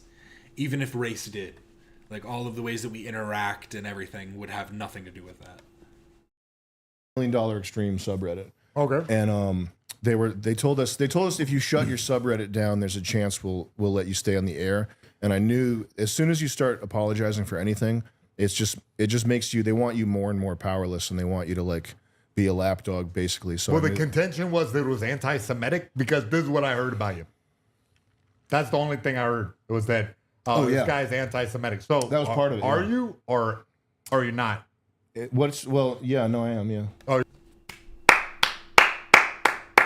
There we go. We have it. There we go. Simple as that. See, at least he can say it. You know what I mean? So many people like they'll dance around it and be like, no, I don't know. He's like, oh yeah, I am. That was part of it. Are yeah. you or are you not? Yeah, no, I am. Yeah. Oh, you're anti-Jew. Yeah. Oh, okay. So this is a bold statement. Not. You're anti-Zionist. Not in a way that's the latest thing. Not in a way where I like see a Jewish person. I'm friends with like Harley, but I'm not like anti every Jewish person that I meet. But they're definitely in positions of power where they're exercising their power in a way that is definitely unfair and unjust. Yeah. Say it with your full chest. Stop being a pussy. Say it. Come on. Don't be like, they're exercising in ways that like are unjust, and like maybe if you look at it closely, you will see it too. Come on, you're halfway there. Just fucking say it. Come on. They worked their way up to that position though. These guys, invented Hollywood, right? They're clever. Yes, they did. Jewish people. There were Jewish people that invented Hollywood. Yes, and they did invent look, Hollywood. I think Jewish people are smart. Like they're clever. They have. But that's no reason. They're clever. They're conniving. And they hate them. That's like player hating. No, it's not. It's not. I'm not saying I hate them because they're good at Hollywood. No, but what do you hate them for then? Well, they're sort of at the upper echelon. Is it echelon or echelon? Echelon. They're at the upper echelon of academia, finance, politics in this country. So shouldn't white people earn that the way they did? I mean, if you want to live in La La Land, sure, but if but it's like a meritocracy. They should be at the top. They should be at the top of those industries in Israel. So here we go. I want to just hold on to that point. They should be the top of their industries in Israel. That's where Jews should be in power. Again, weird. Okay. But you believe in meritocracy, I assume, right? No, I don't. Oh, okay. So then, but you think you're a comedian, so if you be funnier than everyone else, they'll book you everywhere else, I am funnier than everyone else, and they don't book me anywhere, and I don't care because I don't believe in meritocracy. Oh, hilarious. That's not funny. I believe in power. So then again, he doesn't think Jews should have power in America. He thinks that they should have power in Israel. And who should have the power in America then? White people? So you don't. That seems to be the claim. Mind saying that you're anti-Semitic. It doesn't make me feel good. I don't want to be. I'm not a hateful person. Like I don't want to see anybody suffer, and I'm not like a, but I'm not whatever. But look at what they're doing, bro. What do you think about it, man? What do I think about what? You've just been saying things vaguely that we've been having to make assumptions about. This is my reaction right here. Like, what do you mean? Like what? About which part? About they're the actually, control? dude. How much money do you make? I make a good amount of money. You make a ton of money in taxes. Bro, you seen this sweet ass house we're at? Do you make like $10 million a year? More than that? I mean, I don't really share it. But okay, so imagine. So you're paying. You're paying what, like $5 million in taxes? I pay a lot of money. So do you know that money is going to fucking pay for genocide? Is that tax deductible? So I'm assuming he's talking about Israel in that instance because this is kind of where the conversation comes from. But he literally just said Jews should have control of Israel. So it's like he's saying Jewish people should have control of Israel, but then America's funding genocide. So I guess what his claim would be then is that like America should fully disconnect itself from Israel, and America like has too many Jewish people that are pushing us to be involved with Israel, when in reality the reason we're involved in Israel's just existence is because it's like a place with Western values in the Middle East, and we want to expand our Western values. Expansion is bad, but the expansion of Western values and things such as liberties for women and LGBTQ people, things like that. Obviously there's things that we do wrong, but that's the reason that we support Israel, not just because they're Jewish. Is what tax? What was that? Can pay for genocide. Is that tax deductible? Oh, tax deductible? Is what tax The deductible? genocide tax deductible. I mean, it is if you're if you're Boeing or Lockheed Martin or something. But like you and I are both paying for people to. It's interesting how the description labels this a conversation about Sam being a based alpha challenging woke culture. And so far it's mostly been Jason ripping him over his dumb beliefs. Nah, for real.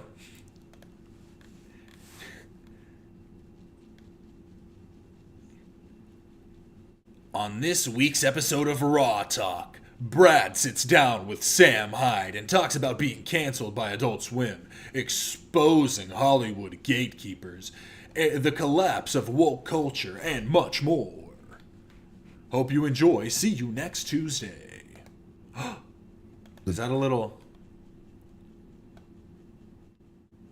Is the term hand in cheek? Thumb in cheek? What is it? Be genocided. Yeah, it's that's and this listen, this is the thing. If somebody like punches you in the face, that's an immediate wrong against you that's tangible, and you know that this person means you harm, and they're not good, right? Yes, like that's in your, it's right there, it's happening, it's tangible. Agreed. If I abstract away the immediacy of a fist in your face and like physical violence happening to you right now, and I make it, let's just say I make it so that the currency that you trade, by the way, do you know what you trade for money? Again, it depends on your level of abstraction. If you were just saying it, like speaking in these abstracts that have nothing, like no base in reality, and just going, well, Jewish people are in places of power, isn't that bad? I'm not just gonna fucking agree with you. Like, come on. You trade your time, which is your life's blood. Right. And now we get into the blood libel. Like, it's literally insane how quickly, we're not even an hour into the podcast, and it completely again, he's speaking about it so, it's tongue-in-cheek. That's the word. Thank you. That's the term. There's another thing, fist and something, I don't remember. Hand and fist. That's what I was mixing up. Hand and fist and tongue-in-cheek. But yeah, so he's doing it very tongue-in-cheek, and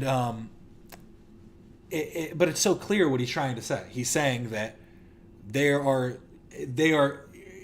energy vampires, or whatever the fucking claim is. It's so weird. You trade your time, which is your life's blood. Right. So to some people, money's the root of all evil. Like, I understand that. Money's like gambling, cryptocurrency. There are parasitic ways to make money. But if you're a regular person, if you're working your ass off, if you have more than one job, if you have a family to feed, you're trading your time and your life's blood, your energy, what you have, what you've been given here on this earth, everything that you've been given, you're trading it for money so that you can use it to pay for rent, food, shelter, whatever, everything else, right? Yeah. And so if I make it so that you're...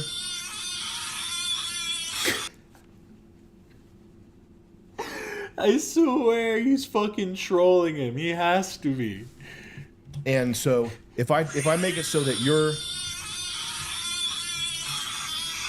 Yo, I can't tell if I'm being fucking trolled or not. I think he's trolling me. Okay. Yeah. Go ahead. If I make it so that this thing that you trade your life's blood for is worth half as much by printing more of it, by directly taxing you, the twin grist mills of taxation and inflation. I'm stealing from you your life.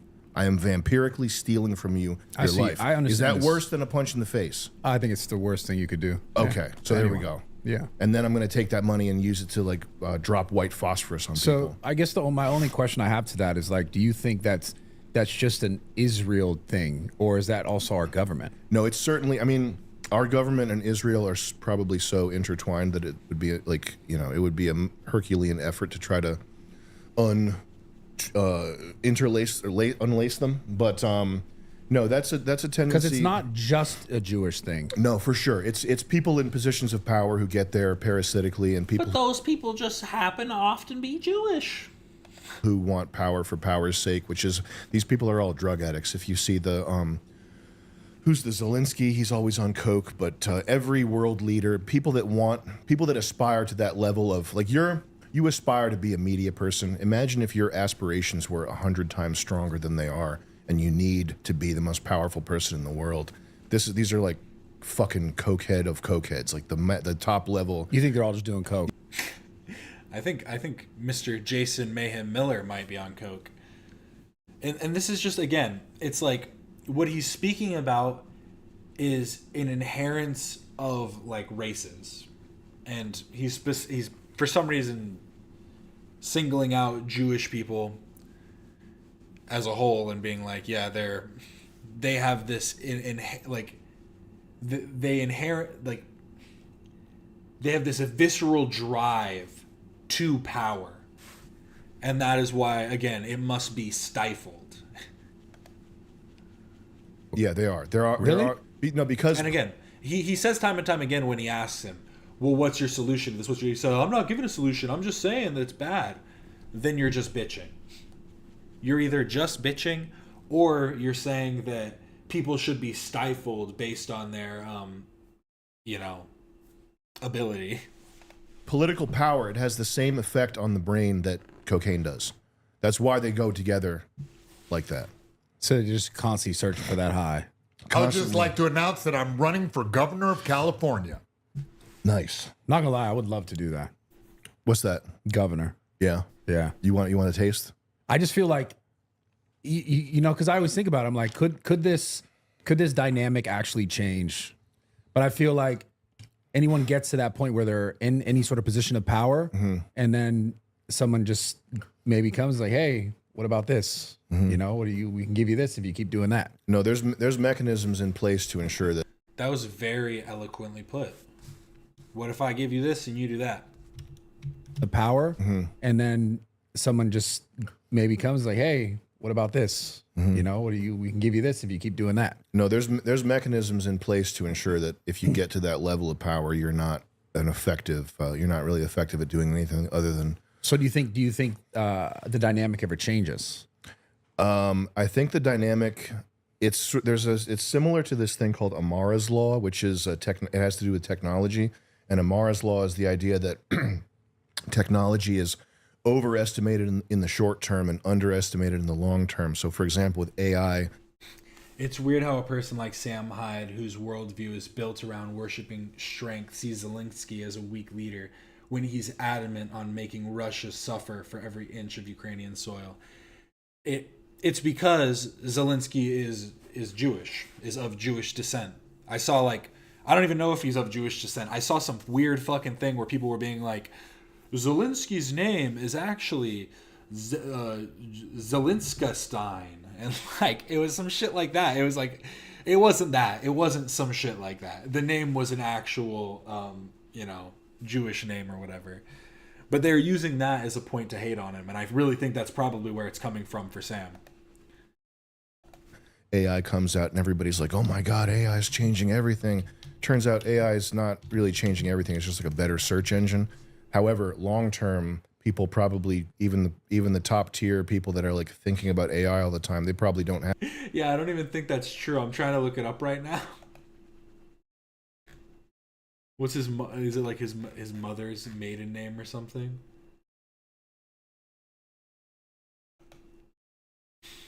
Have a vision for what this technology is going to do to our civilization long term. So, like similarly with political change, I think that The change. He was born to Jewish parents on 25th of January 1978.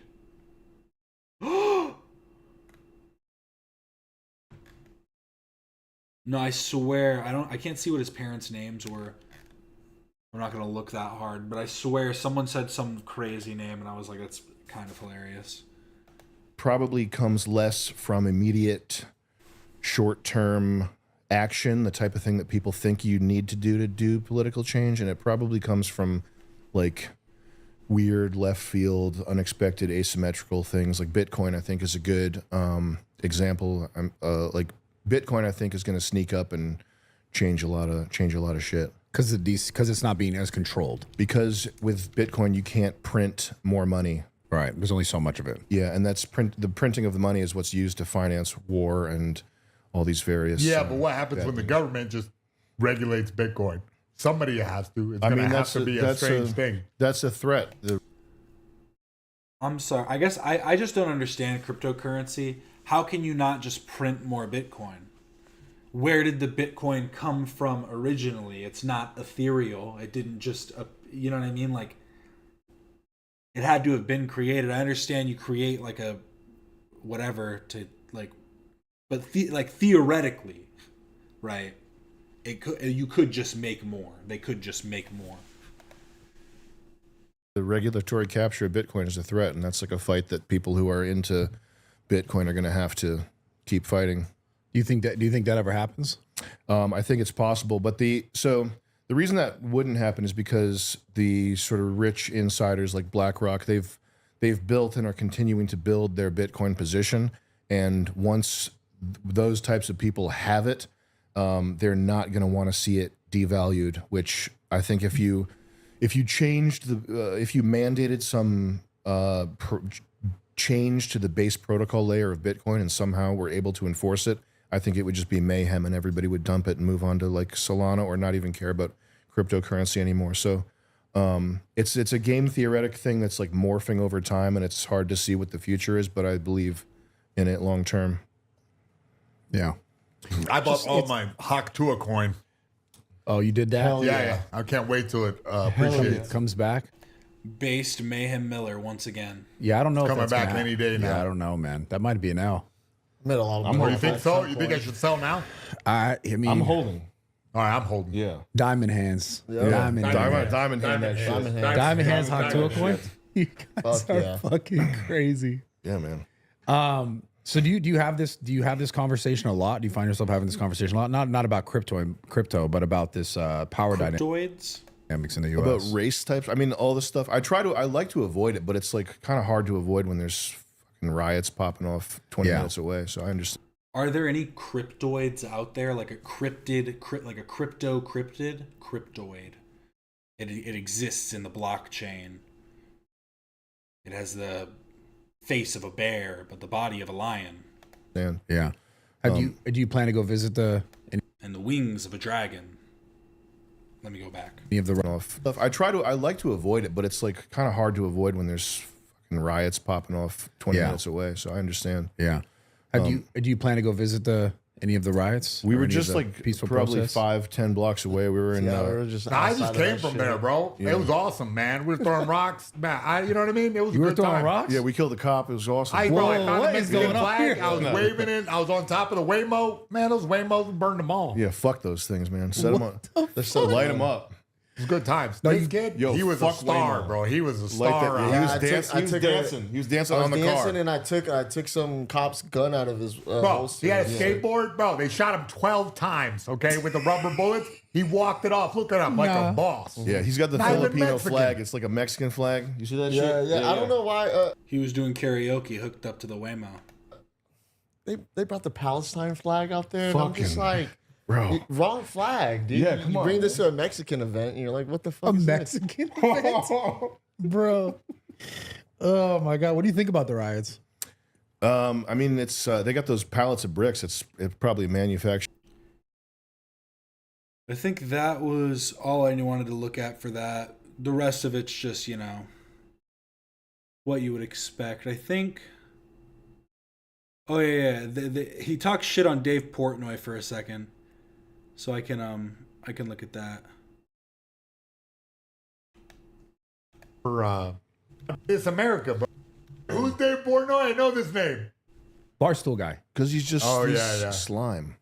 Is he? He makes his money off of gambling, which is like predatory. Again, he was just talking about crypto. Wait, but, Just an hour But ago. it's America, bro. Like, we're allowed to gamble most places, not California. But you're like allowed to gamble most places what? now. Oh, you're like a crusader for not social No, justice. just so you said we're allowed to do, but so what? Morally? You think that's morally wrong to gamble? I think that running gambling companies and advertising that is I'm not like a Puritan where I want none of it, but I think if that's your whole personality, you just. That's not Dave Portnoy's whole personality, though. He's the one bite, you know the rules guy or whatever, you know. That's his personality. You don't like him because he's Jewish. I'm telling you, it's what it always fucking comes back to. It's kind of crazy. But again, like, gambling isn't the thing that's bad. What's bad is the predation on gambling addiction. Things like online casinos and, like, you know, online like digital slots and shit that are just like completely rigged to get people as fucking broke as possible.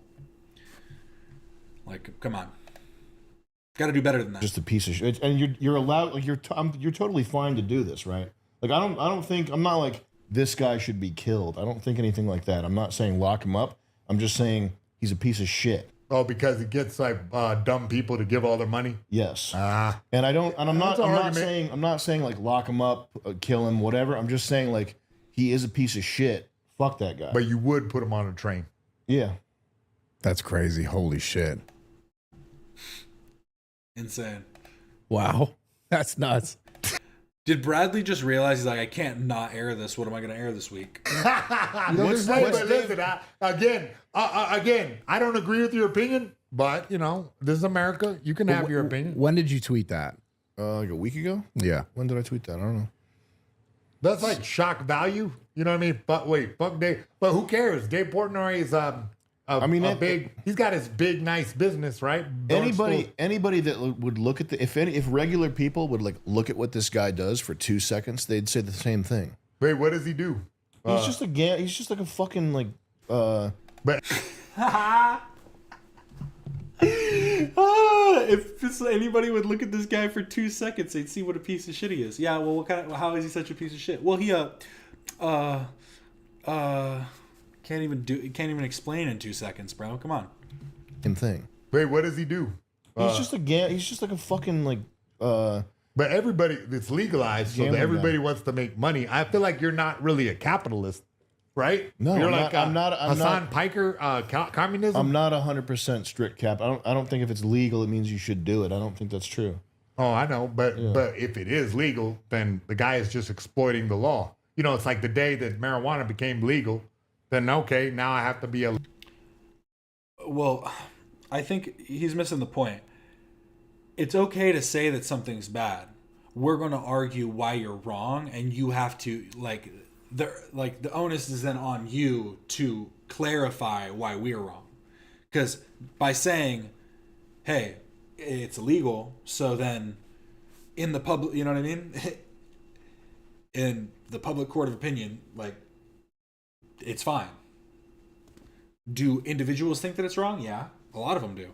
Do I think that it's wrong? Yeah, gambling's pretty bad. I think that there's probably good ways to gamble, but I also wouldn't just shit on Dave Portnoy and call him a piece of shit purely because of his gambling stuff when you were just talking about cryptocurrency. And again, he's like, "Oh, I'm just about Bitcoin. I don't get into the shit coins." But I think regardless, it's kind of it's a form of gambling. Legitimate business. So if I'm a landlord and I run a shitty ass factory apartment building and I hike up and I jack up the rent prices and I have bad running water for like poor people trying to work, am I a cool person? No, of course not. You're a slumlord, but this is capitalism. Fuck yeah. So what though? So what do you mean? I'm just saying that people who do that are pieces of shit. Of course they are, but you want the government to step in and go, "Hey man, you got to give these guys real water." I'm not even going that far. I'm just saying. And this is the part that I love because, yeah, Mayhem Miller is literally saying, yeah, you're being a slumlord in that scenario, and slumlords are pieces of shit. But then what you hope for is in a government that, like the one that we have, the government would step in and stop individuals from, like, preying on their tenants. And he's like, I'm not even going to say that. Then what are you going to say? You're just, again, my whole thing is like, if you're not going to come up with some form of a solution, even if it's like a poor solution that isn't going to work, all you're doing is bitching. It's just bitching. Saying the guy's a piece of shit. I'm not suggesting what we do about it. I'm just saying the guy's a fucking piece of shit. So you're just giving like an opinion with no help after. If you're driving down the road and you got potholes, you sometimes you drive. Buddy, right? I fucking drive all here, and I got a sweet ass car with nice rims that I'm so swerving nice the car, whole time. You're a nice car, bing bang bing. You're hitting potholes. Do you look at those? You ever look at those potholes and go, hey, those potholes? And I would vote to get those potholes filled. What are you voting for in terms of Dave Portnoy being a piece of shit because of his gambling or his being a slumlord or whatever? I don't know if he actually does that, but you get what I'm saying. Like, what's your solution? Because the solution for the potholes is to put more, money from from your city budget into filling those potholes. Potholes. Somebody should do something. Every fucking day, I'm like, Karen Bass, fix this, or I'm gonna put a damn petunia in this pothole. When was the last time you did something to help get the potholes fixed? I'm bitching right now at Karen Bass right to her face. I hope somebody gets it right now. I'm bitching. Thank God that he put this microphone in front of me. So I'm bitching about Dave Portnoy. He's a fucking faggot. Oh, So but crazy. listen. So why didn't you cut that out? What the fuck? So I hear what you're saying. Does he just not? He clearly has somebody at least live switching. Maybe it's not edited because of that. Maybe he just has someone live switching. You tweeted that though when, like a week ago, and that was when he was going viral for all like the.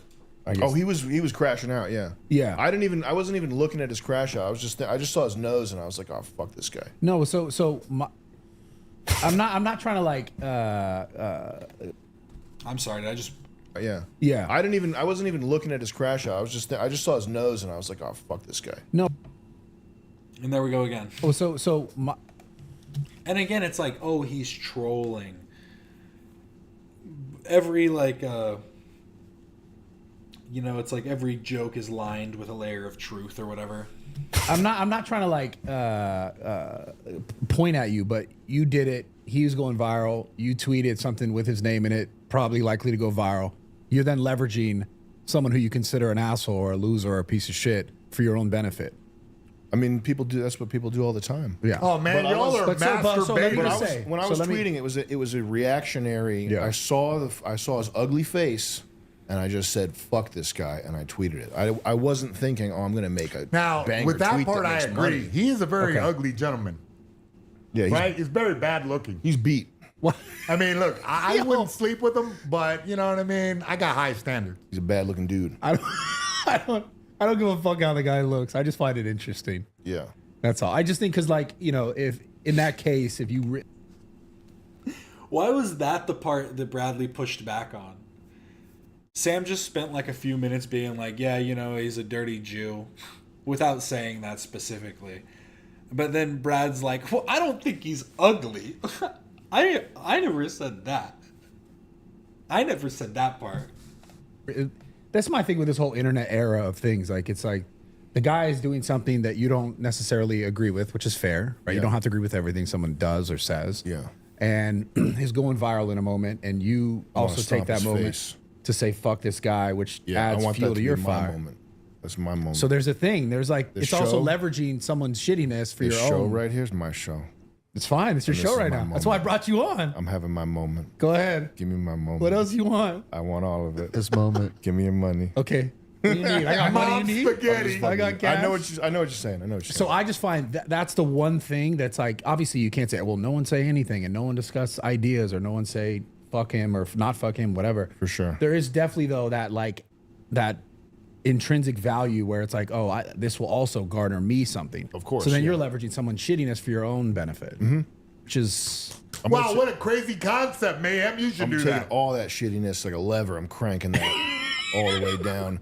I want to put him in a hole in a box. Oh no! Yeah, but this guy. I want him to listen, be- in this situation, No, you I have wanna very be on little top. power. This guy has that whole internet streaming service, doesn't he? I want Barstool Sports. Oh wow!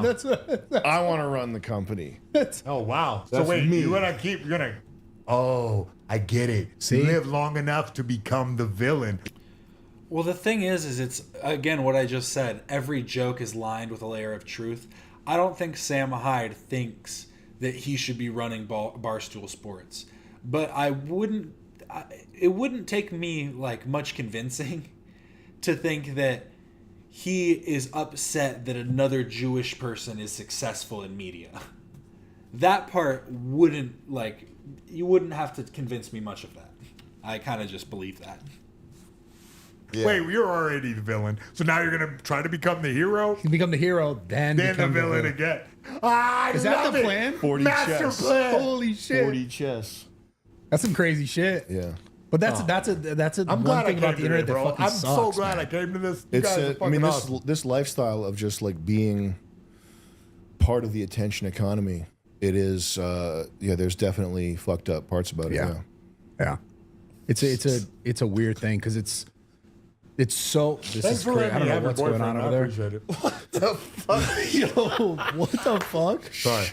I feel like you're a guy. I feel like you've been to Thailand. You've done some shit in Thailand. Listen here, bud. I swear you have. I've been to Thailand. Yep. Fight Circus. Shout out to you guys. Full Metal Dojo. You know who you are. They're a company that puts on some wild ass fights. Good times. Good times. You ever been to a ping pong show? Nah. I think that's the end of what the important stuff that I wanted to hear. Because I think too many people go like, oh, Sam Hyde is just like a funny guy. He's just joking around. I think that the jokes that he makes are very much like peppered with his genuine opinions. And I think that needs to, like, it's not even like about don't platform him. If you're going to platform him, like he said, it doesn't need to be super antagonistic. I know I was saying that he's bitching and he's whining or whatever, but it's mostly just because Bradley's sitting there fucking saying nothing to him, being like, oh yeah, dude, you're so fucking crazy, bro. Oh, that's fucking insane, dog. Whoa. Like, we need at least a little bit of pushback to, like, you know, these actually insane comments. Other than just, that's so insane. But, yeah. I think this is where I'm going to call it. We went for 3.5 hours. We're going to try and just keep upping it. Go more and more and more and more. But that's it for today. I really do appreciate it. I was thinking I might... Yeah, I don't think I'm going to have the time today. But tomorrow I'm going to try and do 2 streams. The one in the morning will be a little bit shorter. And then the one in the afternoon will be a members-only stream. So thank you so much for watching. Remember to like and subscribe if you haven't already. I will be back tomorrow. This is Captain Quasar signing off.